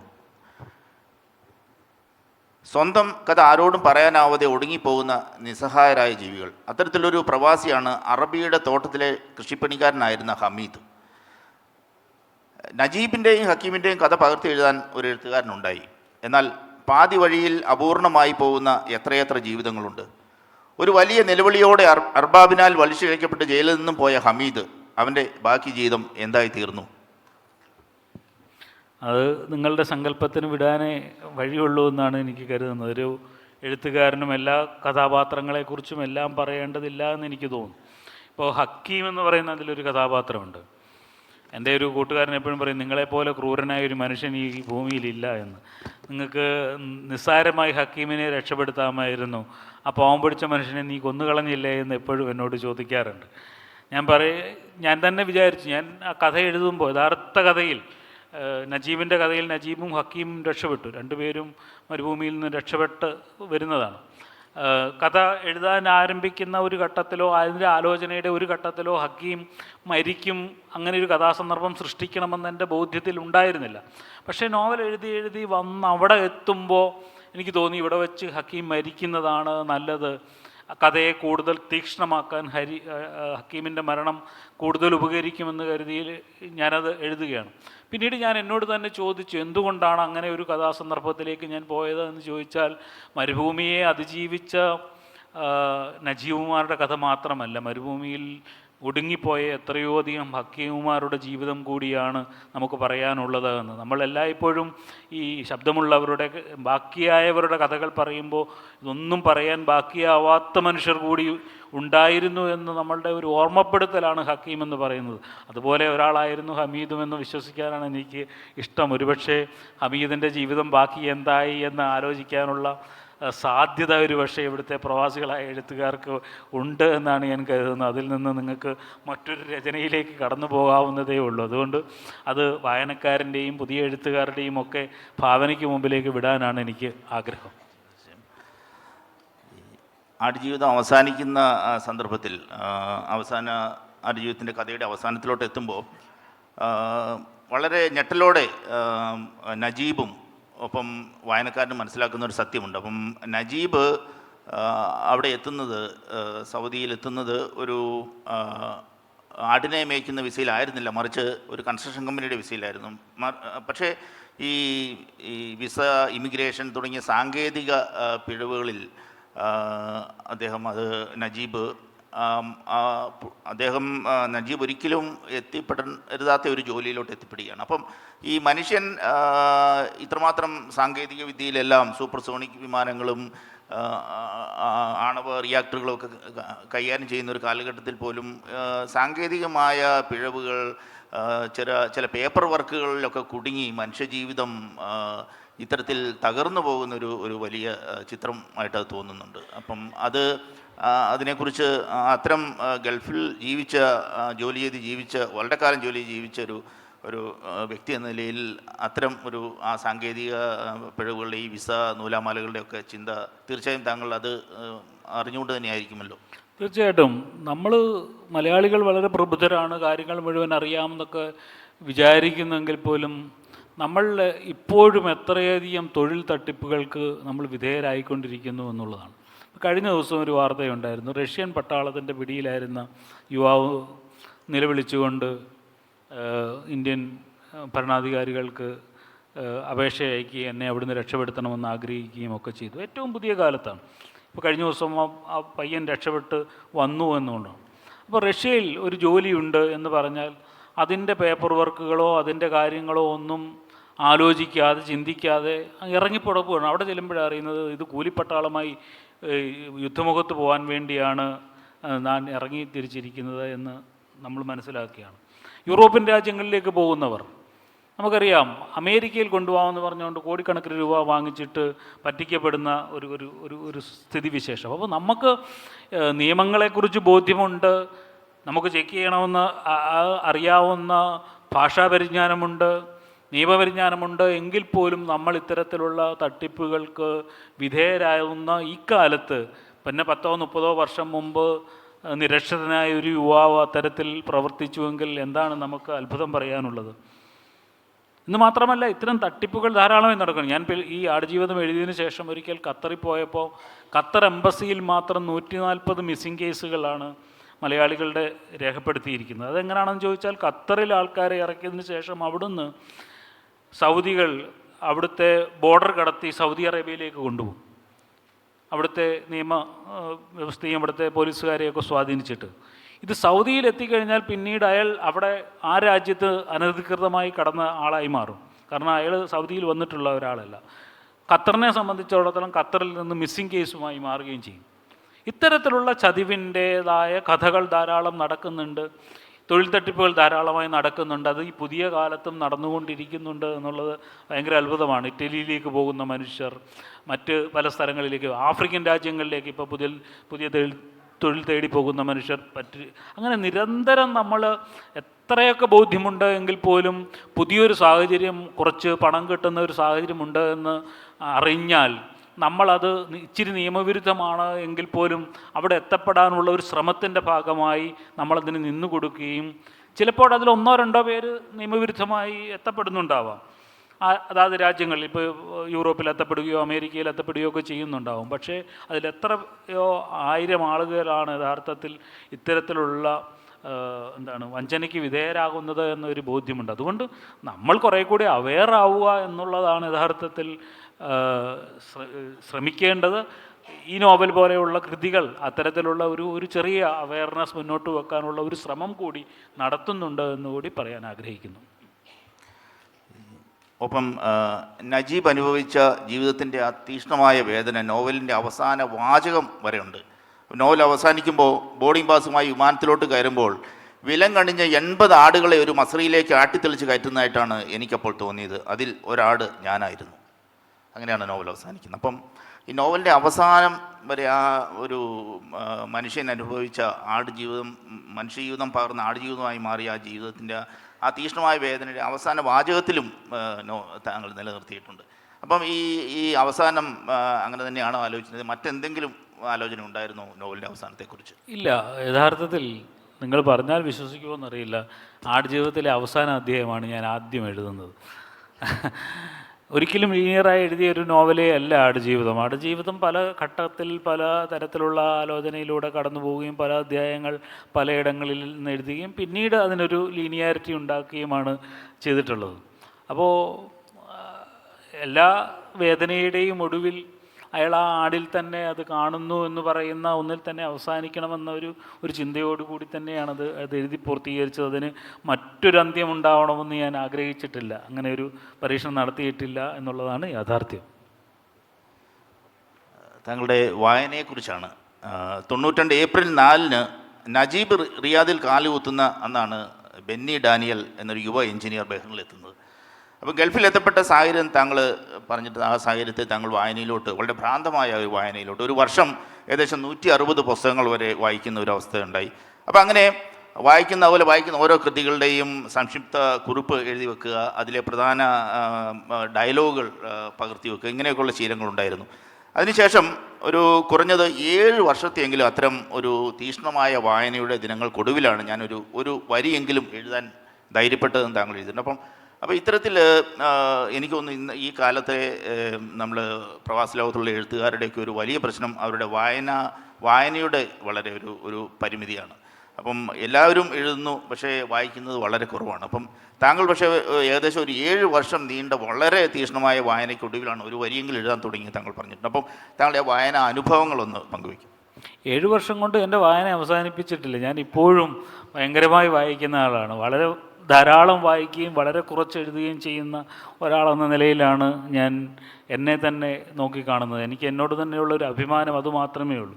ഞാൻ നന്നായി വായിക്കുന്ന ആളാണ്, ധാരാളമായി വായിക്കുന്ന ആളാണ്, ആഴത്തിൽ വായിക്കുന്ന ഒരാളാണ് എന്ന ഒരു കാര്യമാണ്. ആ വായന നമുക്ക് വലിയ അനുഭവങ്ങൾ പകർന്ന് നൽകുന്നുണ്ട്. ഇപ്പോൾ ഞാൻ പറഞ്ഞല്ലോ, കവനൻ്റ് ഓഫ് വാട്ടർ ആദ്യം ഇംഗ്ലീഷിൽ വായിച്ചു, ഇപ്പോൾ ഞാൻ മലയാളത്തിൽ വായിക്കുക. 1000 പേജുള്ള കൃതി വീണ്ടും വീണ്ടും വായിക്കണമെങ്കിൽ അതിനോടുള്ള പാഷൻ എത്ര വലുതാണ് എന്ന് നിങ്ങൾക്ക് ഊഹിക്കാവുന്നതേ ഉള്ളൂ. ഇപ്പോൾ ഞാൻ ഫ്ലൈറ്റിൽ ഇങ്ങോട്ട് വരുമ്പോൾ ട്രവോൺ നോഹ എന്ന് പറയുന്ന സ്റ്റാൻഡപ്പ് കൊമേഡിയൻ്റെ ഒരു ആത്മകഥ ഞാൻ കഴിഞ്ഞ പ്രാവശ്യം ഒരു യാത്രയ്ക്ക് പോയപ്പോൾ ചെന്നൈ എയർപോർട്ടിൽ നിന്ന് കിട്ടി. എനിക്ക് അയാളെ അങ്ങനെ അറിയുന്നില്ല. ഞാൻ സ്റ്റാൻഡപ്പ് കൊമേഡിയൊക്കെ കാണുന്ന ആളാണെങ്കിലും ഇദ്ദേഹം വളരെ പ്രശസ്തനായ ഒരു സ്റ്റാൻഡപ്പ് കൊമേഡിയനാണ്.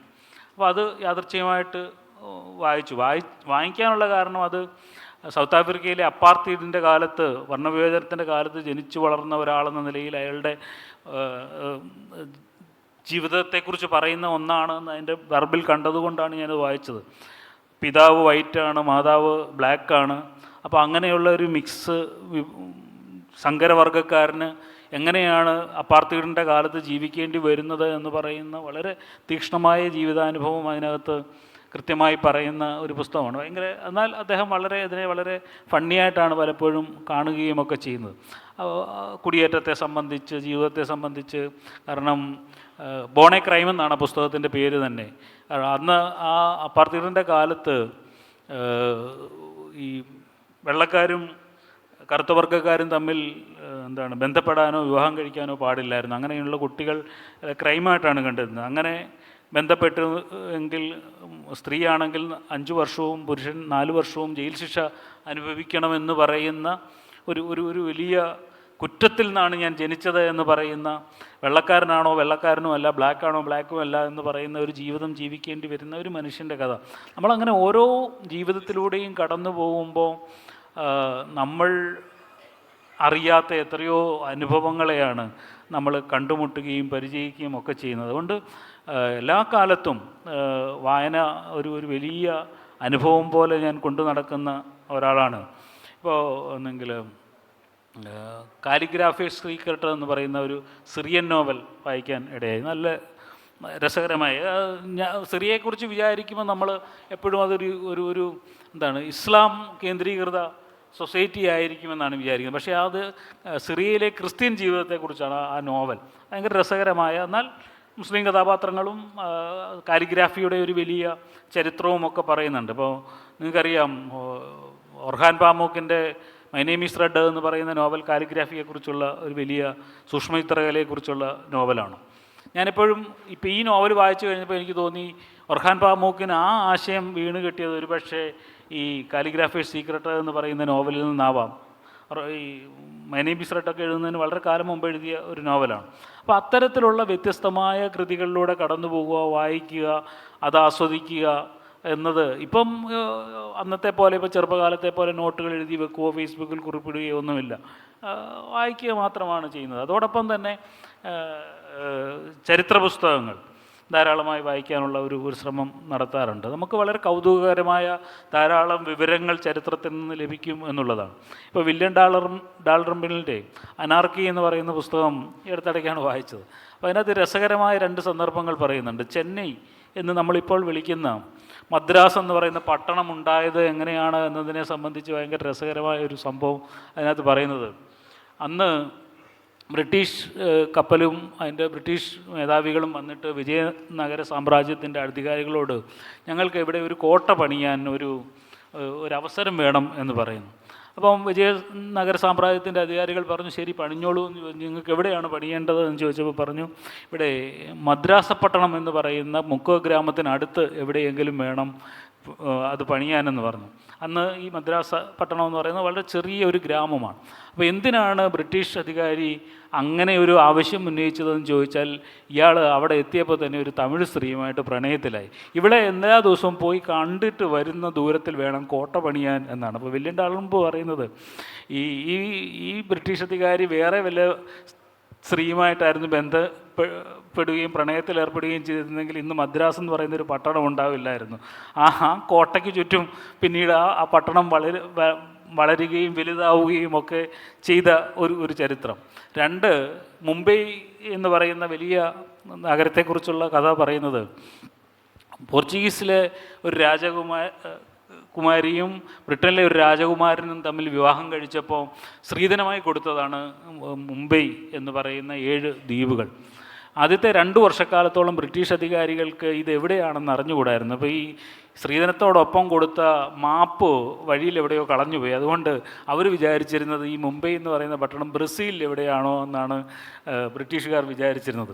പിന്നെ കുറേ കാലം കഴിഞ്ഞതിന് ശേഷം ഈ മാപ്പ് തിരിച്ചു കിട്ടിയപ്പോഴാണ് ഇത് ഇന്ത്യയിലാണെന്ന് മനസ്സിലാവുകയും പിന്നീട് അവർ ഇന്ത്യയിൽ വരികയും അവിടെ മുംബൈ 7 ദ്വീപുകൾ യോജിപ്പിച്ചുകൊണ്ട് ബോംബെ എന്ന് പറയുന്ന പട്ടണം പടുത്തുയർത്തുകയും ഒക്കെ ചെയ്യുന്നത്. അപ്പോൾ നമ്മൾ ചരിത്രം വായിക്കുന്ന ചരിത്രമാണെങ്കിൽ പോലും ഇങ്ങനെ കൗതുകകരമായ ധാരാളം വസ്തുതകൾ നമുക്ക് ലഭ്യമാകുന്നുണ്ട്. അതുകൊണ്ട് വായന എല്ലാ കാലത്തും ഒരു വലിയ ആവേശം പോലെ ഞാനിങ്ങനെ കൊണ്ടു നടക്കുന്നുണ്ട്.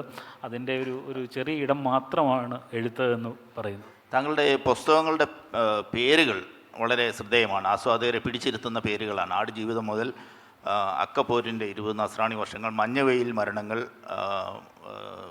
മാന്തളിലെ 20 കമ്മ്യൂണിസ്റ്റ് വർഷം, ഇങ്ങനെ ഈ പേരുകൾ സെലക്ട് ചെയ്യുന്നതിനകത്ത് താങ്കൾ വളരെ പർട്ടിക്കുലറാണ്. അപ്പം അത് തീർച്ചയായും താങ്കൾ ഈ വായന എന്ന റിസോഴ്സ്, ആ വായനയിൽ നിന്നുള്ള ഒരു സമ്പത്തിൽ നിന്ന് ആയിരിക്കുമല്ലോ അത്തരം പേരുകളുടെ എഴുത്തിലെ ഏറ്റവും പ്രയാസം പിടിച്ച പണിയാണ് പേരിടുക എന്ന് പറയുന്നത്. ഒരു പുസ്തകത്തിന് ഏറ്റവും അനുയോജ്യമായ പേരായിരിക്കണമെന്നതിൻ്റെ ആലോചന, ആ പുസ്തകത്തെക്കുറിച്ച് ആലോചിച്ച് തുടങ്ങുന്ന നിമിഷം മുതൽ അത് പ്രസ്സിലേക്ക് പോകുന്ന നിമിഷം വരെ അതിൻ്റെ പേരിനെക്കുറിച്ച് ഇങ്ങനെ ആലോചിച്ചു കൊണ്ടേയിരിക്കും. നിരന്തരം പേരുകൾ മാറ്റിക്കൊണ്ടേയിരിക്കും. അതിനനുയോജ്യമായ പേരേതാണെന്ന് ഇങ്ങനെ ആലോചിച്ച് ഏറ്റവും ഒടുവിലാണ് യഥാർത്ഥത്തിൽ പേരിലെത്തപ്പെടുന്നത്. പേര് വളരെ പ്രധാനപ്പെട്ടതാണ് എന്നാണ് ഞാൻ കരുതുന്നത്. ഒരു വായനക്കാരനെ കൃതിയിലേക്ക് ആകർഷിക്കാനുള്ള പ്രധാനപ്പെട്ട വഴികളിലൊന്നാണ്. ഒരുപക്ഷെ ഇപ്പം നിങ്ങൾ ഗബ്രിയേൽ ഗാർസിയ മാർക്കേസ് എന്നോ വി വിജയനെന്നോ ഒക്കെ കേൾക്കുമ്പോൾ പേരിൽ ശ്രദ്ധിക്കാതെ അവരുടെ എഴുത്തുകാരൻ്റെ പേരുകൊണ്ട് പുസ്തകങ്ങൾ തിരഞ്ഞെടുക്കുമെങ്കിൽ ഒരു പുതിയ എഴുത്തുകാരനെ സംബന്ധിച്ചിടത്തോളം അല്ലെങ്കിൽ സാധാരണ എഴുത്തുകാരനെ സംബന്ധിച്ചിടത്തോളം പുസ്തകത്തിൻ്റെ പേരുകൊണ്ടാണ്. ഒരു സർഗാത്മകമായ വായനക്കാരൻ ഒരു പുസ്തകത്തിൻ്റെ പേര് കാണുമ്പോൾ ഇയാൾക്ക് ഇത്രയും സർഗാത്മകമായി പേരിടാൻ അറിയാവുന്ന ഒരാളാണെങ്കിൽ നിശ്ചയമായിട്ടും അയാളുടെ പുസ്തകത്തിൽ സർഗാത്മകമായി എന്തെങ്കിലും ഞങ്ങളെ തൃപ്തിപ്പെടുത്തുന്നത് കാണുമെന്നും ആലോചിക്കുമെന്ന് എനിക്കറിയാം. അതുകൊണ്ട് പേരിടിയിൽ വളരെ പ്രധാനപ്പെട്ട ഒരു കാര്യമാണ് ആ പുസ്തകത്തിൻ്റെ ആശയത്തോട് വളരെ ചേർന്ന് നിൽക്കുകയും അതേ സമയത്ത് ക്രിയേറ്റീവായിരിക്കുകയും ചെയ്യണമെന്ന് വിചാരിക്കുകയും അതിനുവേണ്ടി നിരന്തരം അന്വേഷിക്കുകയും ചെയ്യുന്ന ഒരാളാണ്. പലപ്പോഴും ഭാഗ്യവശാൽ നല്ല പേരുകൾ കിട്ടാൻ അവസരമുണ്ടായിട്ടുണ്ട്. അതൊരു സ്വർഗീയ നിമിഷമായിട്ടാണ് ഞാൻ കരുതുന്നത്. ബെന്യാമിൻ പ്രവാസികളുടെ എല്ലാം പ്രിയപ്പെട്ട എഴുത്തുകാരൻ. അപ്പം നമ്മുടെ ഓഡിയൻസിന്, ഡെലിഗേറ്റ്സിനെല്ലാം തീർച്ചയായും ഒരുപാട് ചോദ്യങ്ങൾ ചോദിക്കാനുണ്ടാവും. നമുക്ക് കുറച്ച് ചോദ്യങ്ങളിലോട്ട്.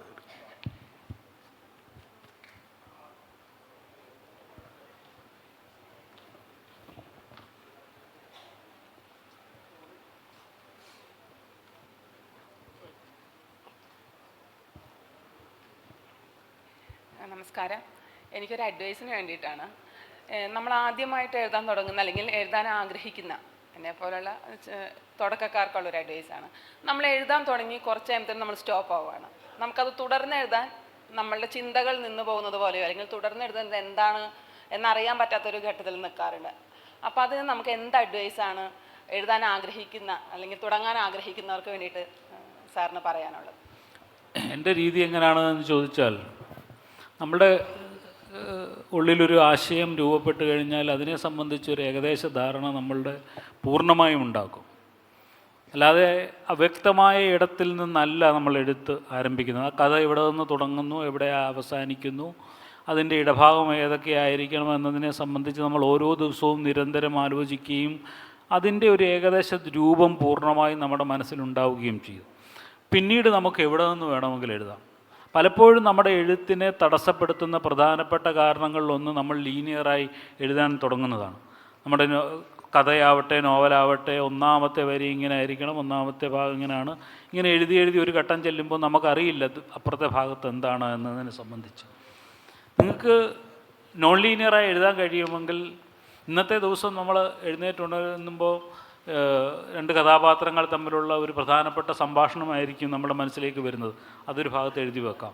പിന്നീടാണ് അവർ തമ്മിൽ കണ്ടുമുട്ടുന്ന വളരെ മനോഹരമായ മറ്റൊരു സന്ദർഭം നമ്മുടെ മനസ്സിലുള്ളത്. നമുക്കറിയാം, നമ്മളത് എഴുതുന്നു. പിന്നീട് ഒരു രണ്ടാം ഘട്ടത്തിലോ മൂന്നാം ഘട്ടത്തിലോ അത് യോജിപ്പിച്ചാൽ ഒരുപക്ഷെ അത് മനോഹരമായ ഒരു രീതിയിൽ നമുക്ക് ഒരു പൂർണ്ണ രൂപത്തിലേക്ക് എത്തിക്കാൻ കഴിയും. ആ കണക്ട് ചെയ്യുന്ന സമയത്ത് ഒരുപക്ഷെ യോജിക്കാത്ത ചില ഇടങ്ങളുണ്ടാവും, അതിനെ തിരുത്തി എഴുതേണ്ടി വരും. അതിനുവേണ്ടി ചിലപ്പോൾ നമ്മൾ പുതിയൊരു കഥാസന്ദർഭം സൃഷ്ടിക്കേണ്ടി വരും. അങ്ങനെ ചില കണക്റ്റിംഗ് നിമിഷങ്ങൾ ഉണ്ടാക്കുക എന്ന് പറയുന്നത് മാത്രമേ ഉള്ളൂ. പ്രധാനപ്പെട്ട കാര്യങ്ങളൊക്കെ നമ്മൾ എഴുതി വെച്ചിട്ടുണ്ട് എങ്കിൽ അത്തരത്തിൽ എഴുതിയാൽ നിങ്ങൾക്ക് ഈ എന്താണ് റൈറ്റേഴ്സ് ബ്ലോക്ക് എന്ന് പറയുന്ന, അല്ലെങ്കിൽ ഇടയ്ക്ക് വെച്ച് ശൂന്യത അനുഭവത്തിൽ നിന്ന് മാറി പോകാൻ കഴിയുമെന്നാണ് എനിക്ക് തോന്നുന്നത്. ഞാൻ ചെയ്യുന്ന മറ്റൊരു കാര്യം, പറഞ്ഞതുപോലെ ഒരു നോവൽ എഴുതിക്കൊണ്ട് വരുന്നു, ഇനി അടുത്തത് എന്താണ് ഭാഗമെന്നതിനെ സംബന്ധിച്ച് എനിക്ക് വലിയ ധാരണയില്ല, ഒരു കഥാപാത്രത്തെ സംബന്ധിച്ച് വലിയ ധാരണയില്ല എങ്കിൽ ഞാൻ ഏറെക്കാലമായി വായിക്കാൻ ആഗ്രഹിച്ച ഒരു മഹത്തായ കൃതി എടുത്ത് വായിക്കും. ആ വായനയുടെ ഏതെങ്കിലും ഒരു ഘട്ടത്തിൽ വെച്ച് നമ്മളുടെ കൃതി എന്തായിരിക്കണം എന്നതിനെ സംബന്ധിച്ച് ഒരു ധാരണ, അല്ലെങ്കിൽ ആ കഥാപാത്രം എന്തായിരിക്കും എന്നതിനെ സംബന്ധിച്ച് ഒരു ധാരണ നമ്മുടെ ഉള്ളിൽ ഉണ്ടാവുമെന്നുള്ളതാണ്. നമ്മളൊരു കഥാപാത്രത്തെ സൃഷ്ടിക്കുമ്പോൾ അയാളെ സംബന്ധിച്ച് നമ്മൾ നോവലിൽ പറയാത്ത ധാരാളം കാര്യങ്ങൾ നമ്മൾ ചിന്തിച്ചു വെക്കണം. ഇപ്പം നമ്മൾ നമ്മുടെ കൂട്ടുകാരനെക്കുറിച്ച്, കൂട്ടുകാരിയെക്കുറിച്ച്, മക്കളെക്കുറിച്ച്, ഭാര്യയെക്കുറിച്ച്, ഭർത്താവിനെക്കുറിച്ച് എത്രയും അറിയാമോ അത്രയും നമുക്ക് ഒരു കഥാപാത്രത്തെക്കുറിച്ച് അറിയണം. നമ്മൾ ചിലപ്പോൾ നോവലിൽ പൂർണ്ണമായി പറയുന്നില്ലായിരിക്കും, കഥയിൽ പൂർണ്ണമായി പറയുന്നില്ല, പക്ഷേ നമുക്ക് അയാളെക്കുറിച്ച് കൃത്യമായി ധാരണയുണ്ടാവും. ഈ ധാരണയിൽ നിന്നാണ് നമുക്ക് എഴുത്തുണ്ടാവുന്നത്. അവരെന്താണ് സംഭവിക്കുന്നത്, അയാൾക്ക് എന്താണ് അടുത്തത് സംഭവിക്കുന്നത് എന്നതിനെ സംബന്ധിച്ച് നമ്മൾ ആലോചിച്ചുകൊണ്ടേയിരിക്കണം. അങ്ങനെ പതിയെ കഥാസന്ദർഭങ്ങളെ വികസിപ്പിച്ചു കൊണ്ട് പോവുകയാണ് യഥാർത്ഥത്തിൽ വേണ്ടത്. അതുകൊണ്ട് ലീനിയറായി എഴുതാനുള്ള ശ്രമം മാറ്റിവെച്ചാൽ നിങ്ങൾക്ക് ഈസിയായിട്ട് അതിനെ മറികടക്കാൻ കഴിയുമെന്നാണ് എനിക്ക് തോന്നുന്നത്. അടുത്ത ചോദ്യത്തിലോട്ട്. നമസ്കാരം സാർ. നജീബിനെ കുറിച്ച് തന്നെയാണ് ചോദിക്കാനുള്ളത്. നജീബ് എന്ന വ്യക്തിയെ സാറ് കൂടുതൽ അറിഞ്ഞ് അയാളുടെ ജീവിതത്തെ ആടുജീവിതം എന്ന നോവലാക്കി തീർത്തു. ആ ആടുജീവിതം എന്ന നോവൽ സാർ ബ്ലെസ്സി സാറിന് കൈമാറിയിട്ട് ബ്ലെസ്സി സാർ അതിൻ്റെ അത് കുറച്ചേറെ കൂട്ടലുകളും കുറച്ചേറെ കുറച്ചിലുകളൊക്കെ നടത്തി അത് സിനിമയാക്കിയപ്പോൾ സാറിൻ്റെ മനസ്സിൽ എന്താണ്? ആടുജീവിതം എന്ന നോവലാണോ കൂടുതലായിട്ട് പ്രതിധ്വനിക്കുന്നത്, അതോ ആടുജീവിതം എന്ന സിനിമയാണോ കൂടുതലായിട്ട് പ്രതിധ്വനിച്ചു നിൽക്കുന്നത്? എഴുത്തുകാരനെ സംബന്ധിച്ചിടത്തോളം സ്വാഭാവികമായിട്ടും അയാളുടെ കൃതിയായിരിക്കുമല്ലോ അയാളുടെ പ്രിയപ്പെട്ടതായിരിക്കുന്നത്. സിനിമ എന്ന് പറയുന്നത്, നിങ്ങൾ ഓരോരുത്തരും നോവൽ വായിക്കുമ്പോൾ നോവലിൻ്റെ ഒരു വ്യാഖ്യാനം ഉണ്ടാക്കുന്നുണ്ട്. ബെന്യാമിൻ എഴുതിയ നോവലല്ല നിങ്ങൾ വായിച്ചിട്ടുള്ളത്. നിങ്ങളുടെ വ്യാഖ്യാനത്തിൽ നിന്നുകൊണ്ട്, നിങ്ങളുടെ അറിവിൽ നിന്നുകൊണ്ട്, നിങ്ങളുടെ ചിന്തയിൽ നിന്നുകൊണ്ട്, നിങ്ങളുടെ ബോധ്യത്തിൽ നിന്നുകൊണ്ട്, നിങ്ങളുടെ സാമൂഹ്യ വിചാരങ്ങളിൽ നിന്നുകൊണ്ട് ഒക്കെ തന്നെയാണ് അതിനെ വിമർശിക്കുകയും വിലയിരുത്തുകയും ഒക്കെ ചെയ്യുന്നത്. അങ്ങനെ ഒന്നിൻ്റെ ഒരു വ്യാഖ്യാനം മാത്രമാണ് ബ്ലെസ്സി സാറിൻ്റെ സിനിമ എന്ന് പറയുന്നത്. അങ്ങനെ ഇനിയും അനേകം വ്യാഖ്യാനങ്ങളിൽ ഉണ്ടാക്കാം. ആ ഒരു വ്യാഖ്യാനത്തോടൊപ്പം നിൽക്കുക എന്ന് മാത്രമേ ഉള്ളൂ. നിങ്ങൾ ആടുജീവിതം എന്ന് പറയുന്ന കൃതിയുടെ സമ്പൂർണ്ണമായ ആശയം നിങ്ങളുടെ മുമ്പിൽ വരണമെങ്കിൽ നിങ്ങൾ ആ പുസ്തകം വായിക്കുക തന്നെ വേണം. സിനിമ അതിൻ്റെ ഒരു വ്യാഖ്യാനമായി നിൽക്കുന്നു. പക്ഷേ ആ വ്യാഖ്യാനത്തെ ഞാൻ ഇഷ്ടപ്പെടുന്നു. അദ്ദേഹം നൽകിയ ആ വ്യാഖ്യാനം അദ്ദേഹത്തിൻ്റെ ചിന്താഗതിയിൽ നിന്നുകൊണ്ട് മനോഹരമാക്കാൻ അദ്ദേഹത്തിന് കഴിഞ്ഞിട്ടുണ്ട് എന്നാണ് ഞാൻ കരുതുന്നത്. പുസ്തകത്തോടാണ് എനിക്ക് എല്ലാ കാലത്തും പ്രിയം. അടുത്ത ചോദ്യം. എല്ലാവർക്കും നമസ്കാരം. എൻ്റെ പേര് സലാം പത്തംകുളം. ആടുജീവിതം എന്ന നോവലിലെ നജീബിൻ്റെ കഥ ഒരുപാട് പേരെ സ്പർശിച്ചിട്ടുണ്ട്. ഈ നോവൽ എഴുതാൻ താങ്കളെ പ്രേരിപ്പിച്ച യഥാർത്ഥ സംഭവവും നജീബിൻ്റെ അനുഭവങ്ങളും എത്രത്തോളം താങ്കളുടെ ഭാവനയുമായി ചേർന്ന് വന്നിട്ടുണ്ട്? അതൊരു ചോദ്യം. രണ്ടാമത്തെ ഒരു ചോദ്യം ഉള്ളത്, എനിക്കതിൽ ക്ലൈമാക്സ് രംഗത്ത് ഇബ്രാഹിം ഖാദിരി പറഞ്ഞിട്ടൊരു കഥാപാത്രമുണ്ട്. അപ്പോൾ അവസാന നിമിഷത്തിൽ അദ്ദേഹത്തിന് എന്താ സംഭവിച്ചെന്ന് അറിയുന്നില്ല. അത് താങ്കളുടെ നോവലിൽ വായനത്തിലും കണ്ടില്ല, സിനിമയിലും കണ്ടില്ല. അതൊന്ന് അറിയാനുള്ളൊരു ആകാംക്ഷയുണ്ടാണ്. അല്ല, ഒന്നാമത്തെ ചോദ്യത്തിൻ്റെ ഉത്തരം ഞാൻ ആദ്യമേ പറഞ്ഞു. എങ്ങനെയാണ് ആടുജീവിതത്തിലേക്ക് വന്നത് എന്നതിനെ സംബന്ധിച്ച് ഞാൻ പറഞ്ഞു. അതിനൊരു ഒരു മാനസിക പശ്ചാത്തലം കൂടിയുണ്ട്, അത് കൂടി പറയാം. ഇപ്പോൾ ഈ ആടുജീവിതം നജീബിനെ കണ്ടുമുട്ടിയത് കൊണ്ട് എഴുതിയതല്ല. മുമ്പേ പറഞ്ഞതുപോലെ, ഇവിടെ വായിച്ചപ്പോൾ പറഞ്ഞതുപോലെ, ഇതുപോലെ സാഹിത്യ സമ്മേളനത്തിന് വരുന്ന എഴുത്തുകാർ പലരും നിങ്ങൾ എന്തുകൊണ്ട് ഗൾഫിലിരുന്നു കൊണ്ട് ഗൾഫിനെക്കുറിച്ചൊരു കഥ എഴുതുന്നില്ല എന്ന് പറയുന്ന ഒരു ചോദ്യം നമ്മുടെ മുമ്പിൽ നിൽക്കുന്നുണ്ട്. അതിനു മുമ്പേ തന്നെ ഞാൻ എൻ്റെ കൂട്ടുകാരോടൊക്കെ പറഞ്ഞുകൊണ്ടിരുന്നത്, ദൈവവും ഒരു മനുഷ്യനും മാത്രമുള്ള ഒരു നോവൽ അടുത്തതായി ഞാൻ എഴുതാൻ പോവുകയാണ് എന്നാണ്. ഞാൻ പറഞ്ഞല്ലോ, അഭിഷേകൻ എഴുതിയിട്ടുണ്ട്, അക്കപ്പോരിൻ്റെ 20 നസ്രാണി വർഷങ്ങൾ എഴുതിയിട്ടുണ്ട്, പ്രവാചകന്മാരുടെ 2ാം പുസ്തകം എഴുതിയിട്ടുണ്ട്, കുറേ കഥകൾ ഒക്കെ എഴുതിയതിന് ശേഷമാണ് ആടുജീവിതം എഴുതുന്നത്. പലരും വിചാരിക്കുന്നത് ആടുജീവിതം എൻ്റെ ആദ്യത്തെ കൃതിയാണെന്നാണ്. അങ്ങനെയല്ല. അപ്പോൾ ഞാൻ എൻ്റെ കൂട്ടുകാരോടൊക്കെ പറയും, നമ്മളൊക്കെ 100 കണക്കിന് കഥാപാത്രങ്ങളിൽ നോവലുകളെ നമ്മൾ വായിച്ചിട്ടുണ്ട്. പക്ഷേ ഒരു മനുഷ്യൻ മാത്രമുള്ള ഒരു നോവൽ എനിക്ക് എഴുതണം. ഞാനിങ്ങനെ പറഞ്ഞുകൊണ്ടേയിരിക്കും. അയാൾ എന്തായിരിക്കും ചിന്തിക്കുന്നത്, അയാളുടെ മാനസികഭാവം എന്തായിരിക്കും, അയാൾ ദൈവത്തോട് എന്തായിരിക്കും സംസാരിക്കുന്നത്, അയാൾ സ്വയം എന്തായിരിക്കും സംസാരിക്കുന്നത് എന്നൊക്കെ. പക്ഷേ എനിക്ക് ഒരിക്കലും അതിനെ ഒന്ന് ഫുൾഫിൽ ചെയ്യാൻ, അതിനെ പറ്റിയ ഒരു കഥാപാത്രത്തെ കണ്ടെത്താൻ കഴിഞ്ഞിട്ടില്ല. അപ്പോഴാണ് യഥാർത്ഥത്തിൽ ഞാൻ നജീബിനെ കണ്ടെത്തുന്നത്. ഞാൻ ഒരുക്കപ്പെട്ട ഇടത്തേക്ക്, മാനസികമായി ഒരുക്കപ്പെട്ട ഇടത്തേക്ക് അതിനുള്ള ഒരു കഥ പൂർണ്ണമായും വന്നു ചേരുന്ന ഒരു ഭയങ്കര നിയോഗത്തിൻ്റെ നിമിഷമായിട്ടാണ് ഞാനതിനെ കാണുന്നത്. വേറൊരു ഘട്ടത്തിൽ, വേറൊരു നിമിഷത്തിൽ ഞാൻ വേറൊരു നോവലിൻ്റെ ആലോചനയിലുള്ള സമയത്താണ് നജീബിൻ്റെ കഥ കേൾക്കുന്നതെങ്കിൽ ഒരിക്കലും ഒരുപക്ഷെ ഞാനത് അത് അത് അത് കേൾക്കാതെ പോവുകയോ സ്പർശിക്കാതെ പോവുകയോ ഒക്കെ ചെയ്യുമായിരുന്നു. ഇതിനു മുമ്പും ഇത്തരം കഥകൾ നമ്മൾ കേൾക്കുന്നുണ്ടല്ലോ, എത്രയോ കാലമായി കേൾക്കുന്നു. അന്ന് ഈ മലയാളം ന്യൂസ് എന്നൊക്കെ പറയുന്ന പത്രമൊക്കെ സൗദിയിൽ നിന്ന് വന്നുകൊണ്ടിരിക്കുന്ന കാലമാണ്. ഇവിടെ വരുന്നുണ്ടായിരുന്നു എന്ന് എനിക്കറിയില്ല, ഉണ്ടെന്ന് എനിക്ക് തോന്നുന്നു. അപ്പോൾ അതിനകത്തൊക്കെ ഇങ്ങനെ ഒറ്റക്കോളം വാർത്തകളൊക്കെ എപ്പോഴും വരും. മരുഭൂമിയിൽ നിന്ന് മനുഷ്യനെ കണ്ടുപിടിച്ചു, ദീർഘകാലത്തിന് ശേഷമാണ് അദ്ദേഹം മരുഭൂമിയിൽ രക്ഷപ്പെടുന്നതെന്നൊക്കെ. അന്നൊന്നും എന്നെ സ്പർശിച്ചിട്ടില്ല. സ്പർശിക്കാനുണ്ടായ മാനസികമായ കാരണം ഞാൻ അത്തരം ഒരു ചിന്താഗതിയിലേക്ക്, അങ്ങനെ ഒരു കഥാപാത്രത്തെ തേടിക്കൊണ്ടിരിക്കുന്ന ഒരു കാലമാണ് എന്നുള്ളത് കൊണ്ടാണ്. അങ്ങനെ ഒരു ഘട്ടത്തിലാണ് ആ നോവലിലേക്ക് വരികയും അതിൻ്റെ ബാക്കി ഭാഗം ഞാൻ ആദ്യമേ പറയുകയൊക്കെ ചെയ്തതിലേക്ക് വന്നത്. ഇനി ഇബ്രാഹിം ഖാദ്രി എന്ന് പറയുന്ന കഥാപാത്രത്തെക്കുറിച്ച് പറയുമ്പോൾ അദ്ദേഹത്തിന് എന്താണ് സംഭവിച്ചത് എന്ന് നിങ്ങൾ തന്നെ ആലോചിക്കുന്നതായിരിക്കും നല്ലതെന്ന് എനിക്ക് തോന്നുന്നു. അദ്ദേഹം ദൈവമാണോ, ദൈവപുത്രനാണോ, അല്ലെങ്കിൽ പ്രവാചകനാണോ, നജീബിൻ്റെ മിഥ്യാകാഴ്ചയാണോ, നജീബിൻ്റെ ഓൾട്ടറീഗയാണോ എന്നൊക്കെ പലതരത്തിലുള്ള ആലോചനകൾ പലതരത്തിൽ നിന്നുണ്ടായിട്ടുണ്ട്. നമുക്ക് ഓരോരുത്തർക്കും എന്താണോ തോന്നുന്നത് അതാണ് അതിൻ്റെ ശരിയായ ഉത്തരം എന്നാണ് എനിക്ക് എപ്പോഴും ഞാൻ ഉത്തരം പറയുന്നത്. പക്ഷേ ഒരു വായനക്കാരൻ എന്ന നിലയിൽ ഞാൻ നജീബിനെ ഇബ്രാഹിം ഖാദ്രിയെ മറ്റൊരു തരത്തിൽ നോക്കിക്കാണുമ്പോൾ ഞാൻ പറയുന്നത് ഇബ്രാഹിം ഖാദ്രി വളരെ പച്ചയായ ഒരു മനുഷ്യനാണ് എന്നുള്ളതാണ്. ഇബ്രാഹിം ഖാദ്രി ചെയ്യുന്നത്, അയാളുടെ ചെയ്യേണ്ട ദൗത്യം പൂർത്തിയാക്കി എന്ന് അറിഞ്ഞ നിമിഷം അയാൾ ഒരു നന്ദി വാക്കിന് പോലും നിൽക്കാതെ മടങ്ങിപ്പോവുകയാണ് ചെയ്യുന്നത്. പുതിയ കാലത്ത് അങ്ങനെയല്ല. നമ്മളെന്തെങ്കിലും സഹായിച്ചാൽ ഉടൻ തന്നെ നമ്മൾ നാട്ടിൽ 3 ഫ്ലെക്സ് ബോർഡെങ്കിലും വെക്കും. ഇല്ലാതെ നമുക്ക് സമാധാനം വരത്തില്ല, ഞാൻ ഇന്ന സഹായങ്ങൾ ചെയ്തിട്ടുണ്ട് എന്ന് പറഞ്ഞുകൊണ്ട്. ആ ഫ്ലെക്സ് ബോർഡ് ആവശ്യമില്ലാത്ത ഒരു മനുഷ്യനായിരുന്നു ഇബ്രാഹിം ഖാദ്രി എന്നാണ് ഞാൻ കരുതുന്നത്. എന്ന് മാത്രമല്ല, അയാൾ ചെയ്യുന്ന നന്മയുടെ വലിയൊരു പാഠമുണ്ട്. നമ്മളൊരു പുസ്തകം വായിക്കുമ്പോൾ അതിൽ നിന്ന് ഉൾക്കൊണ്ടേണ്ട ചില പാഠങ്ങളുണ്ട്. ഇബ്രാഹിം ഖാദ്രി മരുഭൂമിയിലൂടെ ഓടി, ഹക്കീം മരിച്ചു കഴിഞ്ഞു, ഇബ്രാഹിം ഖാദ്രിയും നജീബും ഏത് നിമിഷവും മരിക്കുമെന്ന ഘട്ടത്തിൽ ഇവർ ഈ മരിപ്പച്ച കണ്ടിട്ട് ഇങ്ങനെ ഓടിച്ചെല്ലുന്ന ഒരു ഘട്ടമുണ്ട്. അവിടെ വെച്ച് ഇബ്രാഹിം ഖാദ്രി സ്വന്തം നാവിലേക്ക് വെള്ളം വാരി കുടിച്ച് സ്വയം ജീവൻ രക്ഷിക്കുന്നതിന് പകരം തൻ്റെ കൂടെ ഓടി വരുന്ന നജീബിൻ്റെ നാവിലേക്ക് വെള്ളമിറ്റ് കൊടുത്ത് അയാൾക്ക് ദാഹമൊടുങ്ങി അയാളുടെ ജീവൻ നിലനിൽക്കുന്നു എന്നുറപ്പാക്കിയതിന് ശേഷമാണ് ഇബ്രാഹിം ഖാദ്രി വെള്ളം കുടിക്കുന്നത്. ഇതൊക്കെ ഇങ്ങനെയൊരു കഥാപാത്രത്തെ നിങ്ങൾ വായിക്കുമ്പോൾ നമ്മൾ നമ്മുടെ ജീവിതത്തെക്കുറിച്ച് ആലോചിക്കേണ്ടത്, നമ്മുടെ കൂടെ ഓടി വരുന്നവനെക്കുറിച്ച് നമ്മൾ ആലോചിക്കാറുണ്ടോ? നമ്മൾ നമ്മുടെ സ്വാർത്ഥ ലാഭത്തിന് വേണ്ടി ഓടിക്കൊണ്ടിരിക്കുമ്പോൾ നമ്മളുടെ കൂടെ ഓടുന്നവൻ്റെ കൈയൊന്ന് പിടിക്കാൻ, അവൻ്റെ മുഖമൊന്ന് വാടിയാൽ എന്താണെന്ന് ചോദിക്കാൻ, അവളുടെ കണ്ണ് നിറഞ്ഞിട്ടുണ്ട് എങ്കിൽ എന്താണ് നിൻ്റെ കണ്ണിന്ന് നിറഞ്ഞിരിക്കുന്നത് എന്ന് ചോദിക്കാൻ നമുക്ക് കഴിയുന്നില്ല എങ്കിൽ നിങ്ങൾ സാഹിത്യം വായിച്ചിട്ടും സാംസ്കാരിക പ്രവർത്തനം നടത്തിയിട്ടും മതപ്രവർത്തനം നടത്തിയിട്ടും പള്ളിയിൽ പോയിട്ടൊന്നും ഒരു കാര്യമില്ലെന്നേ. ഇങ്ങനെ ചില കഥാപാത്രങ്ങളിൽ നിന്ന് നമുക്ക് ചില ഊർജങ്ങൾ ഉൾക്കൊള്ളുകയും അതിൽ നിന്ന് ചില നന്മകളെ സാംശീകരിക്കുകയും ഒക്കെ ചെയ്യുക എന്നതാണ് യഥാർത്ഥ വായന എന്നാണ് ഞാൻ കരുതുന്നത്. നമ്മൾ ചില കഥാപാത്രങ്ങളെ സൃഷ്ടിക്കുന്നത് അതിനു വേണ്ടി കൂടിയാണ്. ഇതിലൂടെ നിങ്ങൾ അങ്ങനെ ഇപ്പോൾ എഴുത്തുകാരൻ വന്നിരുന്ന് പറയേണ്ടതല്ലിത്, പക്ഷേ ഞാനത് യാദൃച്ഛവശാൽ പറഞ്ഞു എന്ന് മാത്രം. നമ്മൾ ഇത്തരം ചില കഥാപാത്രങ്ങളെ, ഇപ്പം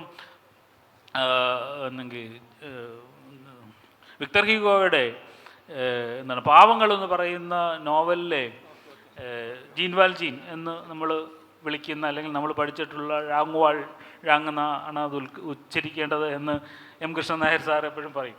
അപ്പോൾ ആ കഥാപാത്രത്തെ വായിച്ചിട്ടുള്ള ഒരാൾ, അതിനകത്ത് ബിഷപ്പ് മിയേൽ എന്ന് പറയുന്ന ബിഷപ്പ് ഈ ഈ ഈ കള്ളനായ ജീൻവാൽജീനെ പോലീസുകാർ പിടിച്ചുകൊണ്ട് വരുമ്പോൾ അയാളോട് പറയുന്നത്, സഹോദര, നിനക്ക് ഈ ഈ വെള്ളിപ്പാത്രങ്ങൾ മാത്രമല്ലല്ലോ, എൻ്റെ മെഴുതിരിക്കാലുകൾ കൂടി ഞാൻ നിനക്ക് തന്നതാണല്ലോ എന്ന് പറയുന്ന ഒരു നന്മയുടെ ഒരു വലിയൊരു അംശം കാണുകയാണ്. അങ്ങനെ ആ പുസ്തകം വായിച്ച ഒരാൾക്ക് കേരളത്തിൽ ഒരു ദരിദ്രനായ ഒരു പാവം പിടിച്ച മനുഷ്യൻ ഒരിത്തിരി അരി മോഷ്ടിച്ചതിൻ്റെ പേരിൽ, അരി മോഷ്ടിച്ചു എന്ന് ആരോപിക്കേണ്ട പേരിൽ ഒരു ദളിതനായ മനുഷ്യനെ തല്ലിക്കൊല്ലാൻ തോന്നില്ല. ഒരു മനുഷ്യനെ ഒരു ആഹാരത്തിനു വേണ്ടി ഒരു പിടി അരി മോഷ്ടിച്ചതിൻ്റെ പേരിൽ തല്ലിക്കൊന്ന നാടിൻ്റെ പേരാണ് കേരളം. വായനാ സ്വഭാവമുള്ള ഒരാൾ ഒരിക്കലും അത് ചെയ്യില്ല എന്നാണ് ഞാൻ കരുതുന്നത്. അങ്ങനെ ചില കഥാപാത്രങ്ങൾ നമ്മുടെ ഉള്ളിലേക്ക് വരികയും അവരിൽ നിന്ന് ചില കാര്യങ്ങൾ നമ്മൾ സാംശീകരിക്കുകയും ചെയ്യണമെന്നാണ് ഞാൻ കരുതുന്നത്. അങ്ങനെ സാംശീകരിക്കപ്പെടേണ്ട വ്യക്തികളിൽ ഒരാളായിട്ട്, കഥാപാത്രങ്ങളിൽ ഒരാളായിട്ടാണ് ഞാൻ ഇബ്രാഹിം ഖാദിരയെ കാണുന്നത്. അതുകൊണ്ട് അയാൾക്ക് അന്ത്യത്തിൽ എന്ത് സംഭവിച്ചു എന്നതിനെ സംബന്ധിച്ച് നമ്മൾ ആകുലപ്പെടുകയേ വേണ്ട. അതിലുപരിയായി അയാൾ വലിയ ജീവിതത്തിൻ്റെ മഹാപാഠം നമുക്ക് പറഞ്ഞു തന്നിട്ടുണ്ട് എന്ന് വിശ്വസിക്കുന്ന ഒരാളാണ് ഞാൻ. Thank you. എഴുത്തിൻ്റെ ഒരു വലിയ നയം വ്യക്തമാക്കലാണ് പ്രിയപ്പെട്ട ബെന്യാമിൻ ഇവിടെ നടത്തിയിരിക്കുന്നത്. എനിക്ക് തോന്നുന്നു നമ്മുടെ ഈ സെഷൻ അർത്ഥപൂർണ്ണമായി എന്നാണ് എനിക്ക് തോന്നുന്നത്. സ്റ്റോപ്പ് വാച്ച് അടിച്ചിട്ട് 2 മിനിറ്റ് കഴിഞ്ഞു. ഒരു ചോദ്യം കൂടി യൂസഫ്. ഓക്കെ, ഒരു ചോദ്യം ചെറിയ ചോദ്യമാണ്. വായനയെക്കുറിച്ചാണ് ചോദ്യം. വായിക്കാൻ വളരെ ഇഷ്ടപ്പെടുന്ന ഒരാളാണ് ഞാൻ. താങ്കളുടെ ഓരോ വാക്കിലും വായന എന്നുള്ളത് കൊണ്ട് ചോദ്യം ചോദിക്കാൻ നിർവാഹമില്ല. എങ്ങനെയാണ്, ഏത് സമയത്താണ് നമ്മുടെ കൂടുതൽ വായിക്കണം എന്ന് തോന്നുകയാണ്? ഏത് സമയത്താണ് വായിക്കേണ്ടത്? അതിൻ്റെ ട്രിക്കുകളെന്ന് പറഞ്ഞാണെങ്കിൽ നന്നായിരിക്കും. ട്രിക്കൊന്നുമില്ല. വായിക്കാൻ തോന്നിയ പുസ്തകം എടുത്ത് വായിക്കുക എന്നുള്ളതല്ലാതെ വേറെ ഒരു ട്രിക്കും ഇല്ല എന്നുള്ളതാണ് യാഥാർത്ഥ്യം. ഞാൻ ജീവിതത്തിൽ ഇപ്പം ഞാൻ എൻ്റെ വീട്ടിലാണ് താമസിക്കുന്നത്. പ്രത്യേകിച്ച് സാഹിത്യ പ്രവർത്തനങ്ങളും എഴുത്തും ഒക്കെ അല്ലാതെ മറ്റ് പരിപാടികളൊന്നുമില്ല. രാവിലെ എഴുന്നേറ്റ്, ഇപ്പം ഞാൻ ഒറ്റയ്ക്കാണ് വീട്ടിൽ താമസിക്കുന്നത്. വൈഫ് ഇപ്പോഴും ഗൾഫിൽ ജോലി ചെയ്യുന്നുണ്ട്. കുട്ടികൾ 2 പേരും രണ്ടിടത്താണ്. ഒരാൾ ബാംഗ്ലൂരിലാണ്, ഒരാൾ എറണാകുളത്താണ്. അപ്പോൾ ഒരു ഒറ്റയാൻ ജീവിതമാണ്. അപ്പോൾ രാവിലെ കട്ടൻ കാപ്പി ഇട്ട് കുടിച്ചു കഴിഞ്ഞാൽ, പത്രം വായിച്ചാൽ അടുത്ത നിമിഷത്തിൽ പുസ്തകം തുറന്ന് വായിക്കാൻ തുടങ്ങും. പിന്നെ ബ്രേക്ക്ഫാസ്റ്റ് ഉണ്ടാക്കും. ബ്രേക്ക്ഫാസ്റ്റ് കഴിച്ചതിന് ശേഷം വീണ്ടും വായിക്കും. അതിനുശേഷം ഉച്ചവരെ വായിക്കും. ചിലപ്പോൾ അതിനിടയ്ക്ക് അത് നിർത്തിവെച്ചിട്ട് കുറച്ച് നേരം എൻ്റെ പുതിയ കൃതിയെക്കുറിച്ച് എന്തെങ്കിലും ചില ആലോചനകൾ നടത്തുകയോ ചെയ്യണമെന്ന് വിചാരിക്കും. അങ്ങനെ കുറച്ച് നേരം അതിൻ്റെ മുമ്പിലിരിക്കും. ഉച്ചയ്ക്ക് ഭക്ഷണം കഴിക്കും, വീണ്ടും പുസ്തകത്തിൻ്റെ മുമ്പിലിരിക്കും. അങ്ങനെ വായന എന്ന് പറയുന്നത് ഒരു ചര്യ പോലെ നമ്മൾ കൊണ്ട് നടക്കേണ്ടതാണ് എന്നുള്ളത്. അതിന് പ്രത്യേകിച്ച് സമയമൊന്നും വെക്കേണ്ട കാര്യമില്ല. നമ്മൾ ആഹാരം കഴിക്കാൻ നമ്മൾ പ്രത്യേകിച്ച് സമയം അധികമായി കണ്ടെത്തുന്നില്ല. ബാത്റൂമിൽ പോകാനോ മറ്റ് പ്രാഥമിക കർമ്മങ്ങൾ നിർവഹിക്കാനോ നമ്മൾ പ്രത്യേകിച്ച് അധിക സമയമൊന്നും കണ്ടെത്തുന്നില്ല. അത് നമ്മുടെ ജീവിതത്തിൻ്റെ ഭാഗമാണ് എങ്കിൽ വായിക്കാനും നമ്മുടെ ജീവിതത്തിൻ്റെ ഭാഗമാണ്. ഞാൻ പറയുന്നത്, ഇനി അതല്ല, നിങ്ങളുടെയൊക്കെ തൊഴിലിൻ്റെയൊക്കെ തിരക്കുണ്ട് എങ്കിൽ പോലും ജീവിതത്തിൽ 1/2 മണിക്കൂർ മാറ്റി വെച്ച് നോക്കൂ. വേറെ അല്ല, നിങ്ങൾ ഈ എത്രയോ സ്ക്രോളുകൾ കാണുന്നു, എന്നെങ്കിൽ റീലുകൾ കാണുന്നു. അതിനുവേണ്ടിയൊക്കെ നമ്മൾ ചിലവാക്കുന്ന സമയം നമ്മുടെ മൊബൈലിനോട് തന്നെ ചോദിച്ചു കഴിഞ്ഞാൽ മൊബൈൽ തന്നെ പറഞ്ഞു തരും ഇന്ന് 2.5 മണിക്കൂറിലധികം നിങ്ങൾ ഇതിനകത്ത് ചിലവഴിച്ചിട്ടുണ്ട് എന്ന്. End of the day what you gain എന്ന് പറയുന്ന ഒരു വലിയ കാര്യമുണ്ടല്ലോ. അതുമല്ല, നിങ്ങൾ 1/2 മണിക്കൂർ മാറ്റി വെച്ചാൽ തന്നെ ഒരു മാസത്തിൽ നിങ്ങൾക്ക് 15 മണിക്കൂർ നേരം വായിക്കാൻ പറ്റും. ആ 15 മണിക്കൂർ കൊണ്ട് നിങ്ങൾക്ക് 2 പുസ്തകം എന്തായാലും വായിക്കാൻ കഴിയുമെന്നാണ് ഞാൻ കരുതുന്നത്.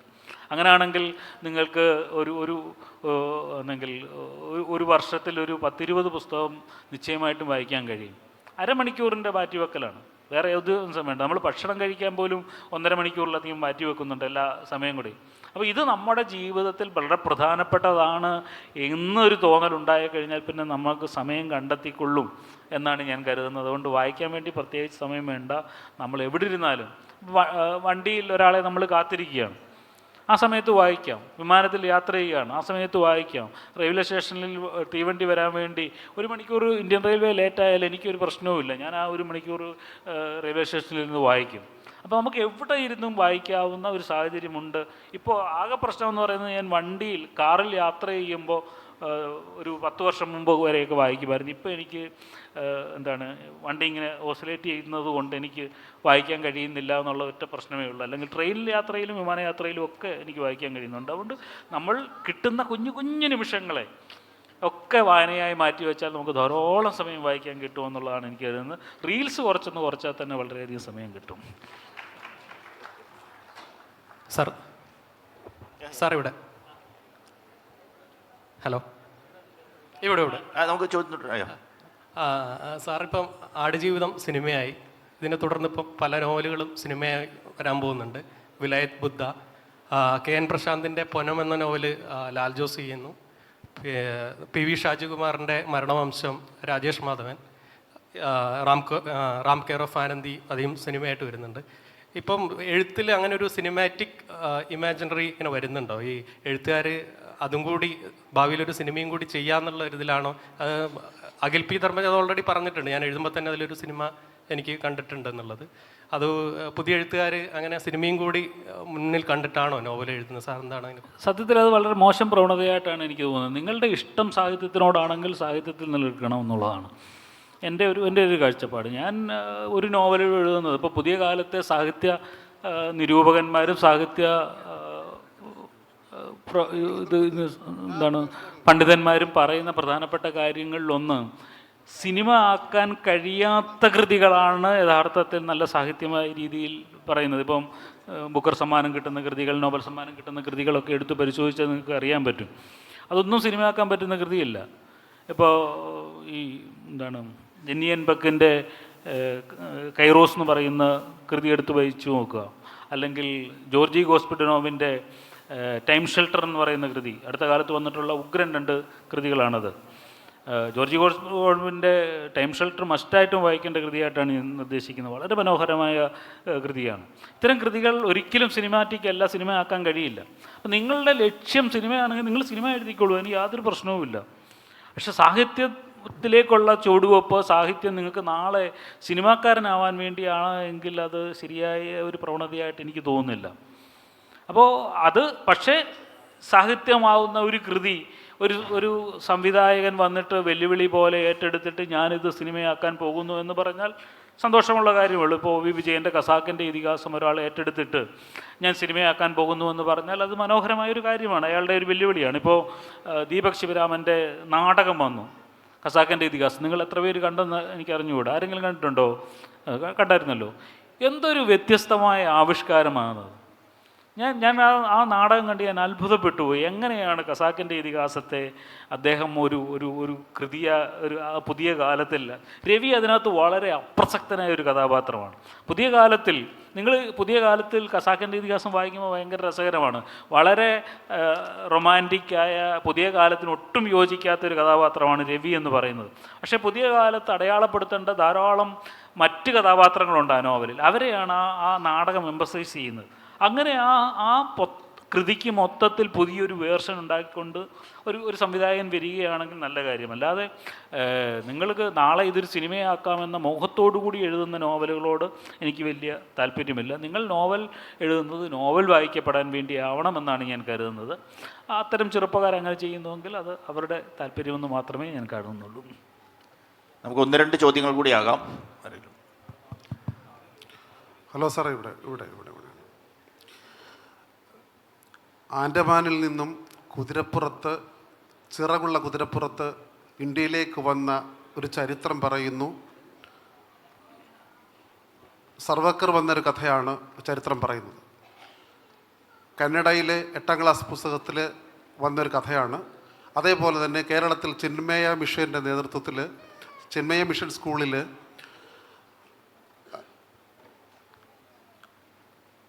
ജാതി, അതായത് വർണ്ണങ്ങളാണ് നമ്മുടെ പാലിക്കേണ്ടതെന്ന് കൃത്യമായി പറഞ്ഞു വയ്ക്കുന്ന ഒരു സമീപനം ചരിത്രം പഠിപ്പിച്ചുകൊണ്ടിരിക്കുകയാണ്. ഈ കാലഘട്ടത്തിൽ എഴുത്തുകാരൻ എന്ന നിലയിൽ ചരിത്രവായന എഴുത്തിൽ എത്ര പ്രസക്തമാണ് എന്നൊന്ന് അറിഞ്ഞുകൊള്ളാം. ചരിത്രം എഴുത്തിൽ മാത്രമല്ല, എല്ലാ മനുഷ്യർക്കും വളരെ പ്രധാനപ്പെട്ടതാണ് എന്നാണ് ഞാൻ കരുതുന്നത്. ഈ ചരിത്രത്തിൻ്റെ വായനയുടെ അഭാവമാണ് ഇന്നത്തെ യുവാക്കളുടെ ഏറ്റവും വലിയ കുറവായി എനിക്ക് എപ്പോഴും തോന്നിയിട്ടുള്ളത്. ചരിത്രത്തെക്കുറിച്ചുള്ള ഒരു ബോധ്യമില്ലായ്മ. നമ്മൾ എവിടെ നിന്നാണ് വന്നത്, എങ്ങനെയാണ്, ഇന്നലത്തെ സംസാരത്തിലും ഞാനത് സൂചിപ്പിച്ചിരുന്നു. അത് നികത്തുക എന്ന് പറയുന്നത് നമ്മളെ സംബന്ധിച്ചിടത്തോളം, ഇപ്പം മാർക്കേസിൻ്റെ നോവലിൽ ഏകാന്തതയുടെ 100 വർഷങ്ങളിൽ മറവി ബാധിച്ച ജനതയെക്കുറിച്ച് പറയുന്നുണ്ട്. അപ്പോൾ പശു എന്താണെന്ന് അറിയാത്തത് കൊണ്ട് പശു എന്താണെന്ന് അറിയാൻ അതിൻ്റെ കഴുത്തിൽ ഒരു ടാഗ് കെട്ടിയിടുന്നുണ്ട്. ഇത് പശുവാണ്, ഇത് പാൽ തരും, ഇത് ചാണകം തരുമെന്നൊക്കെ പറയുന്നത് പോലെ നമ്മൾ നിരന്തരം പഴയ കാലങ്ങളെക്കുറിച്ച് പുതിയ കുട്ടികളോട് ഓർമ്മിപ്പിക്കേണ്ട ഒരു കാലത്തിലാണ് നിൽക്കുന്നത് എന്നുള്ളത്. ചരിത്രം വല്ലാതെ വളച്ച് ഒടിക്കപ്പെട്ടുകൊണ്ടിരിക്കുന്ന ഒരു കാലം കൂടിയാണ്.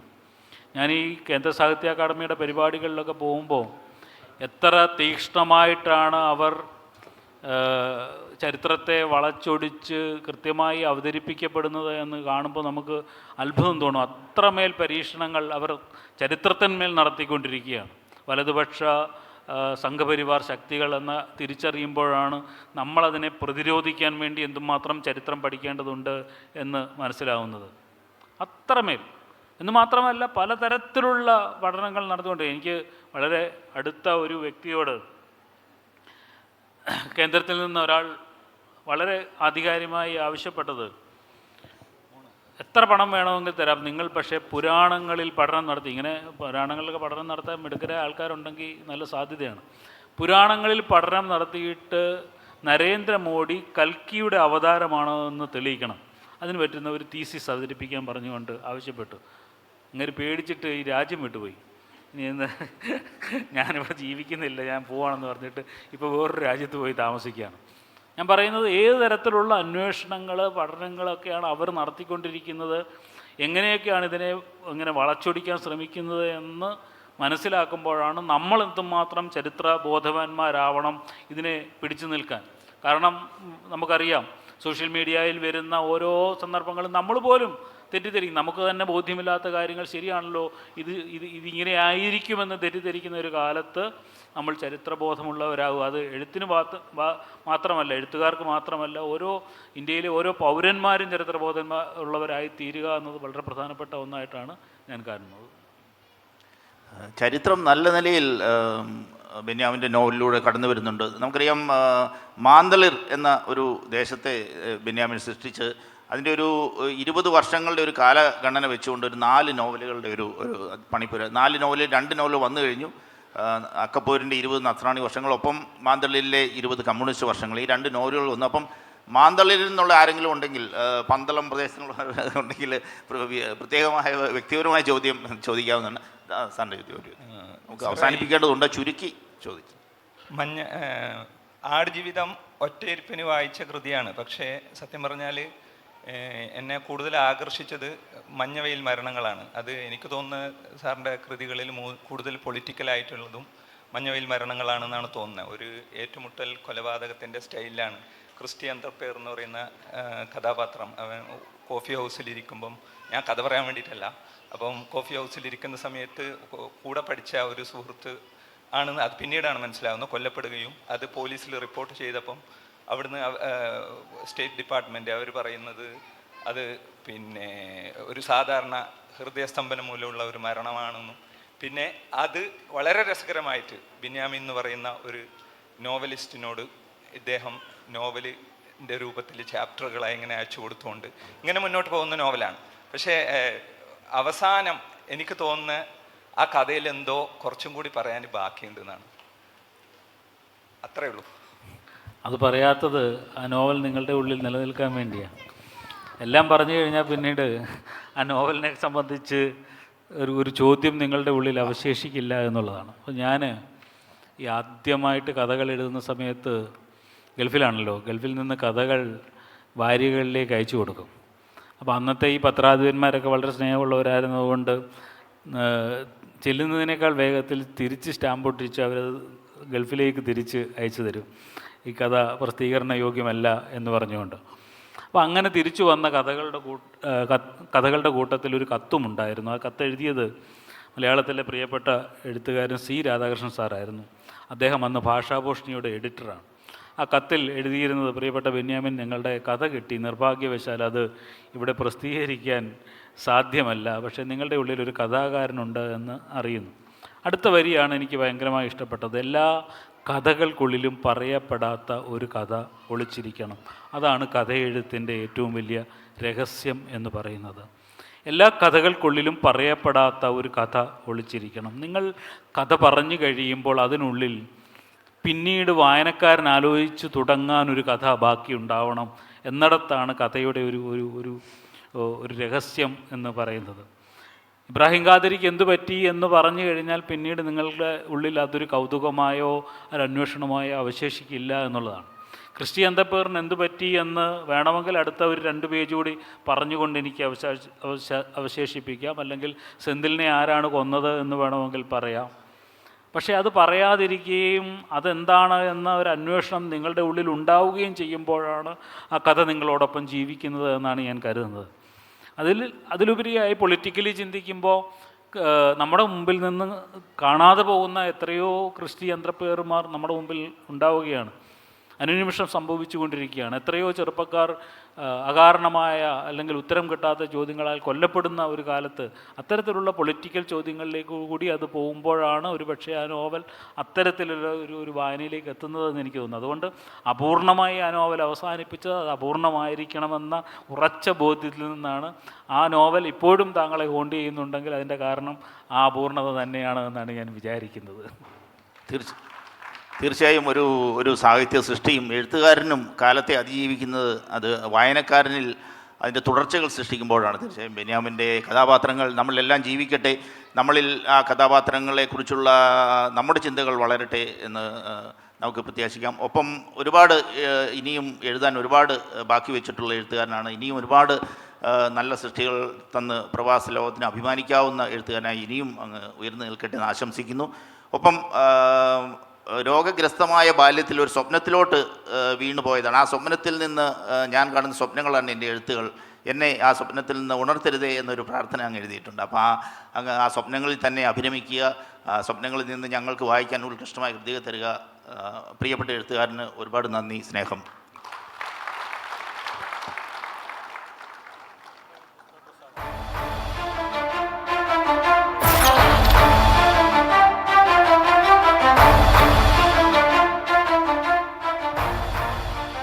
ഇന്നിവിടെ പുതിയൊരു മാനിഫെസ്റ്റോ രചിക്കുകയാണ്.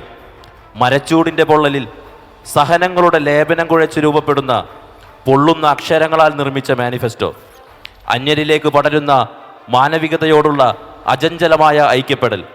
കുവൈറ്റിലെ 27 രചയിതാക്കൾ, 38 കവിതകൾ, 14 കഥകൾ കോർത്തിണക്കിയ മണലെഴുത്തുകൾ എന്ന പുസ്തകത്തിൻ്റെ പ്രകാശനത്തിന് സാക്ഷ്യം വഹിക്കുന്നു വേദി. കോട്ടയം കവിയരങ്ങ് കുവൈറ്റ് ചാപ്റ്ററിൻ്റെ ഭാരവാഹികളെ വേദിയിലേക്ക് ക്ഷണിക്കുന്നു. അതോടൊപ്പം ഈ പുസ്തകം പ്രകാശനം ചെയ്യുന്നതിനായി ശ്രീ ബെന്യാമിനോടും അഭ്യർത്ഥിക്കുന്നു. കലയുടെ ആദരണീയനായ general secretary TV Hikmath, president Mathew ജോസഫിനെയും വേദിയിലേക്ക് ക്ഷണിക്കുന്നു.